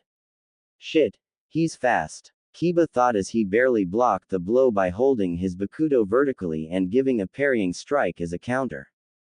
Kakashi skidded backwards as he dodged the strike, nicking the very tip of his nose as he postured himself back in a relaxed but guarded stance while holding the tanto on his right hand. Kiba also gave a somehow relaxed stance while holding the bakudo in a two-handed position. You're quite fast on your feet, Hyodo-san. I didn't expect that, Kiba said at Kakashi, who just gave an eye smile back. His stance was waiting on Kiba to strike at him. Kiba indulged Kakashi and he approached him in night-enhanced speed, running towards him while readying the bakudo. Kiba was able to dodge Kakashi's strike with his agile body and quick speed while giving fast counters. Kakashi was groaning in pain from the minor bruises he received from Kiba's counters. Though, he was able to parry few strikes back, giving slight openings enough for him to make advantage of. They parried blow for blow. They blocked each and every strike of one another. They dodged every strike with their speed and instinct. Kiba had the upper hand, especially in speed, but Kakashi was able to keep up with his experience and instinct. The observers could only watch in disbelief as the two boys fought with the swords. They all know that Kiba had the upper hand, but they can't help and wonder, how could he keep up against Kiba? It was Sona who answered the unspoken question on their thoughts. No, Hyodo-kun is barely able to keep up with Kiba-san. He is expecting the strikes to come as if he was reading Kiba-san's body language. Kiba-san's posture, attention, stance, technique, agility and speed, he's experienced enough to read Kiba overall. His instinct is very honed to the point where he knows where the attack will come. How is he experienced? We have been observing him for months. He didn't even know how to wield a sword, much less to fight. Rias was shocked. Her anger at Kakashi's very person was starting to disappear as she watched the two with their sword plays. Kakashi, who overheard the conversation while dodging another one of Kiba's strikes, smirked inwardly. The perks of being a shinobi who fought in a war, that's how. He gave a counter which was parried by Kiba's bakudo. They were engaging in a deadly and quick sword fight. One mistake would lead to another's defeat, but Kiba was the one who was forced to make that mistake. Kiba gave a quick thrust at Kakashi's open guard with his bakudo. He didn't know that Kakashi gave that opening. It was dodged by Kakashi, who leaned backwards. His back arching, which dodged Kiba's thrust. Kakashi quickly placed his left foot behind Kiba's foot and he tripped Kiba. Kiba lost his balance when he was suddenly tripped by Kakashi, but he regained it. He was staggering a little when he saw Kakashi already positioned back, striking him straight with the tanto. He blocked with his bakudo, only feeling numbness from Kakashi's strike. He didn't expect a strong blow from a single tanto. He also didn't expect it when Kakashi released his hold on the tanto and he was kicked forceful enough to make him feel the blow and he flew backwards. Kiba groaned in pain. 2 or 3 of his ribs were probably broken from Kakashi's kick. What did he expect from the person who defeated Kaneko-chan, who was the powerhouse of their peerage? Of course, someone who just pile-drived a rook head first down to the ground would be strong, if not crazy strong. He buried the bakudo on the ground as support for him to stand up. He saw Kakashi approaching, reaching out his right hand to help him stand up. Here, that was a good fight though. You were fast, faster than any new Junin. I could barely keep up with you. Kakashi, who was exhausted from the quick but exhausting fight, gave a slight smile as he saw Kiba, who grabbed his hand, was now facing him while giving the same gesture in return. Yeah, I didn't expect for you to trick me in the last one, since we were having a sword fight after all. Kiba sighed, a little bit irked at the fact that the fight was not finished with only swords. Well, I'm a ninja after all. We ninjas use everything for our advantage. He gave an eye smile in return. Kiba just gave a light laugh in Kakashi's response, only thinking that it was a joke. Really? A ninja? Was that a joke, Hyodo-san? He gave a pat at Kakashi's back and he started to walk away back to the group as he heard Kakashi grumbled something like, "Stupid blondes as always." Kiba saw Rias with a slightly worried expression towards him. Sona was giving Kakashi a calculative gaze, making Kakashi shivered. A small chuckle escaped his lips and he saw Kaneko, who was still ahead. Akino approached him and she gave a small bottle of cold water. Era. You've had quite a workout, haven't you, Yuto-kun? She gave a smile with her eyes closed as she walked away when Rias called her to face Kakashi. A workout? Huh, more like a one-sided fight against an experienced soldier. He was holding back way too much. He didn't even use his sacred gear or his chakra. I wonder how much you're hiding, Hyodo-san. He looked at Kakashi and Akino, who were facing off against each other. Akino, who was now in front of Kakashi, spoke lightly with a hint of amusement and arousal. At her voice. That was quite a show, Hyodo-kun. I wonder how would you fare against me. I can't wait to punish you. Yufufu. Kakashi was now looking at Akino with a somehow fearful expression. God, just how much does this world had the same people from my own world? This is just Anko all over again. That woman was scary as hell. My stamina is almost drained out. And my body is now feeling the bruises from my fight against Kiba, and the fatigue from opening even only the first gate is starting to get to me. I shouldn't have used the lotus. I need to finish this as soon as possible. I wonder how she fights. Kakashi thought with a slight groan from the pain on his bruises he had all over his body. Eyes, Akeno is a magic specialist, especially in lightning attacks. She's my queen. That's all the advice I am giving. Akeno, you can use most of your attacks if you want, seeing that Eyes can handle himself. If that's all, you can begin now. Rias said with Kiba, who was sitting at her left side, and Sona, who was watching at her right side. Kaneko was slightly farther away, but she was at Kiba's side. Hyodo-kun, if it's alright, can I transform so that I can wield my magic against you at its strongest? Akeno asked Kakashi, who just gave a slight nod in response. Don't worry, you'll enjoy the show. Akeno started to transform. Her school uniform was slowly changing into a traditional Miko attire. Kakashi, who was wondering earlier about what Akeno said, started to giggle as he looks at Akeno's curvaceous form. Her bountiful was jiggling as her school uniform disappears as she appears, then her body was being compressed by the clothes was starting to form in her body. Kakashi looked at Akeno, who was now wearing traditional Miko attire, consisting of a white haori with red accents, making her jiggling. Even more noticeable, a red hakama straight down to her feet that accentuates her curves in her hip, and a pair of zori with white tabi. Kakashi was gobsmacked at the transformation as blood trickles down on his nose. He started to giggle perversely at Akeno's attire, but he quickly drowns it away.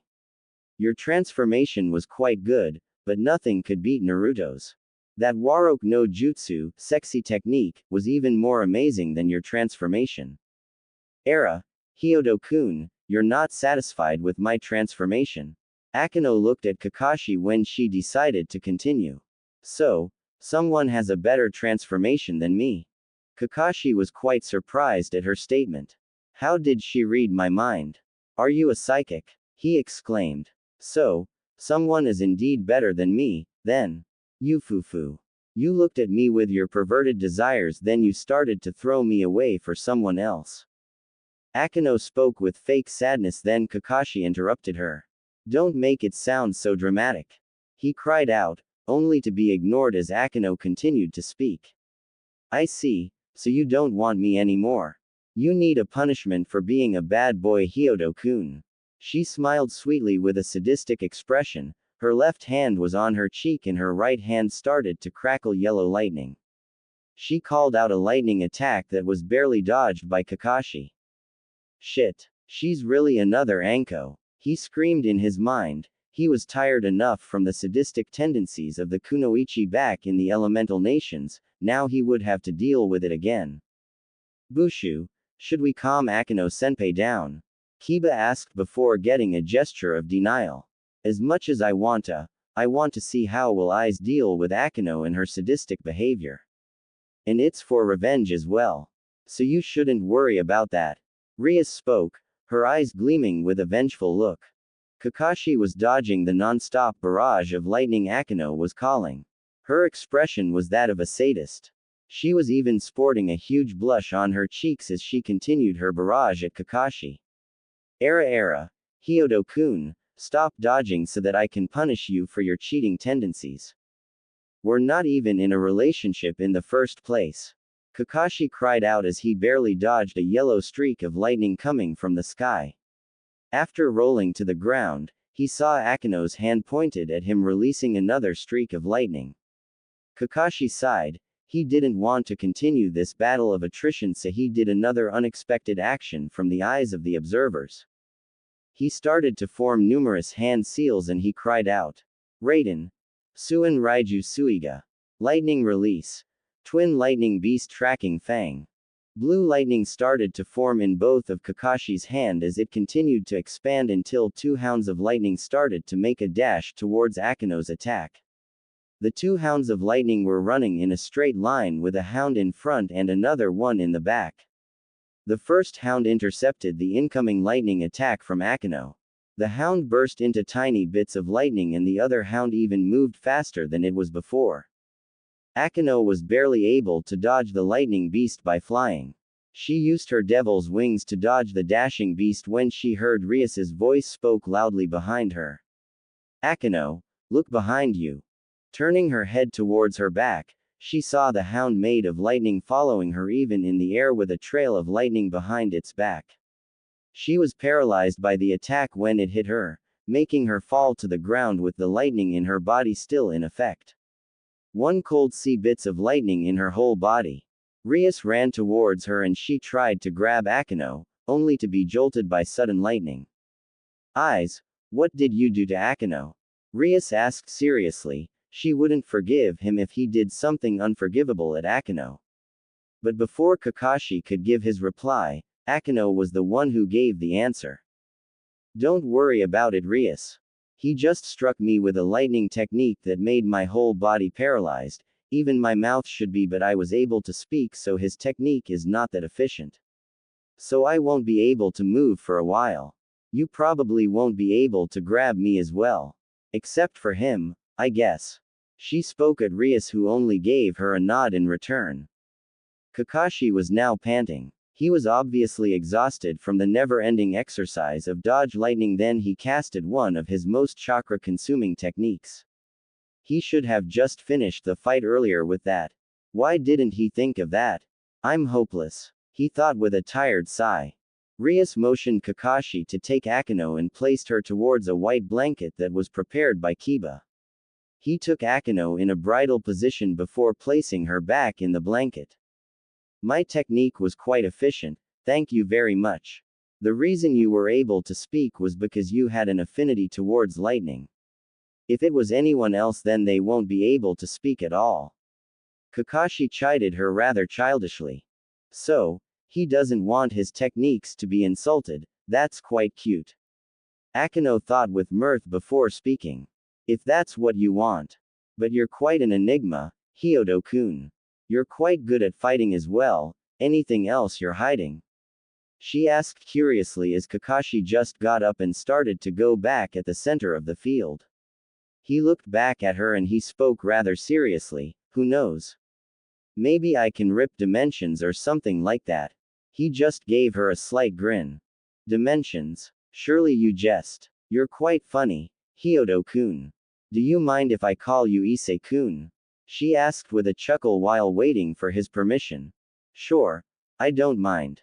If that's what you want to call me. He replied while thinking. At least, no one can say that I didn't tell them anything. He thought with a hint of amusement. When he got back to his original position, he saw Rias positioned in front of him, with a light smirk and a somehow arrogant air around her. She started to speak. You're quite good, Eyes, defeating the 3 of my peerage. Though you must be quite exhausted, huh? Well, that's to be expected against someone who would be arrogant to face off my whole peerage. I'll tell you this, before things could get ugly, you should just give up and accept your punishment. If you do that, I'll lessen the punishment I'll give. She stated arrogantly with a smirk at him. He was now exhausted, his stamina was nearly down to 0. The fatigue from using his techniques earlier was making his body feel like crap, his chakra was half from all the fights earlier. He enhanced his body, his punches, his kicks, his strikes, his speed, his arms, his hands, his feet, and even using a draining technique. Of course, he would be on his last stand. So that was your plan, huh? To exhaust me, then you would give the final vendetta. Luckily, I can still move even when I'm exhausted and my body's broken down. You will receive my strongest technique. Kakashi thought with slight wincing from the pain of his body, though he still managed to give a small smirk at Rias. I'm a king, and that's all you need to know. If you don't have any questions, let's begin. Rias exclaimed with a gleeful expression as she started to form an ominous aura on the both of her hands, and she called out. Power of destruction. The malicious energy was coming towards Kakashi as he dodged. Looking back to the place where the energy hit, a horrified expression crept up on his face as he saw the ground from where he was earlier become nothing. Do you like that, Eyes? It's the power of destruction that can only be used by those of the Bale clan and 4 members of the Grimoire clan. It's hereditary, so no one would be able to use it like we do. That's what I'll use to punish you. Grovel in the ground and beg for forgiveness, say sorry for your cheeky attitude, then I'll give a light punishment. She stated with a smug smile. The girl was getting on his nerves, being an arrogant and a bratty princess. He has the perfect punishment for this kind of brats. I'll wipe that smug smile off your face, brat. Kakashi stated before dodging continuous onslaught of flying dark energy towards him. After getting to a good posture with the perfect position, he used Kawarimi with the slight small rubble behind Rias. On the eyes of the observers, they saw Kakashi being eaten by the malicious energy from Rias's hand. Looking at Rias, they saw her having an expression of euphoric happiness. She began to cackle madly. Ha ha ha ha ha. That's what you get for being a bad servant. One who can't follow his king deserves to be punished. Hopefully, you're still alive and I would be able to heal you later on anyway, so I will just punish you. She gave a squeal of joy from the attack she caused. The group could only look at Rias as if she was crazy, but before they could talk to her about what she had done, they saw a poof of smoke behind Rias, revealing Kakashi, who was in a crouching position holding the both of his hands in a hand sign similar to the one he did earlier, the one that produced lightning beasts. They now stared in Kakashi at shocked. He was able to dodge the power of destruction and now he would retaliate with the lightning in return. Oh, how wrong they were. Kakashi placed a little bit of chakra in his tiger hand seal and he screamed out. Kanahagakure Hiden Taijutsu Ogi, Senin Garashi. 1,000 years of death. He cried out the technique with an overly dramatic name. The observers were gaping at the incredulity of the technique. They saw Kakashi plunge the weird hand seal in Rias's bottom, which was causing her to feel constipation and pain. Rias flew rather high while holding her as she cried out with the tears forming in her eyes before she sprawled in the ground. Rias could not believe what just happened. Somehow Kakashi got behind her and she suddenly felt pain constricting in her. She flew up because of the chakra from Kakashi's hand seal. When she realized what just happened, the tears did not stop flowing from her eyes as she started to cry. She sprawled in the ground holding her, quite erotically, but no one cares about that right now. They were all looking at Rias, who was wailing, her sobs filling the forest non-stop and the tears never stopped flowing from her eyes through her cheeks. Waahhhhhhhhhhhhh. Oni-chan. Oni-chan. Rias cried out, her voice spread throughout the whole Kuo Academy campus. The black cat was slamming her paws in the tree branch she was watching from. When she came back because of the chakra she felt, she didn't expect to see the heiress of Grimoire clan to be pierced with a finger in her. She could not stop laughing holding her stomach. She even fell down from the tree, but that did not stop her from laughing non-stop. By the end of the day, Rias did not stop crying as she was carried back to the club room. Kakashi was already gone after he dragged Kaneko on the ground.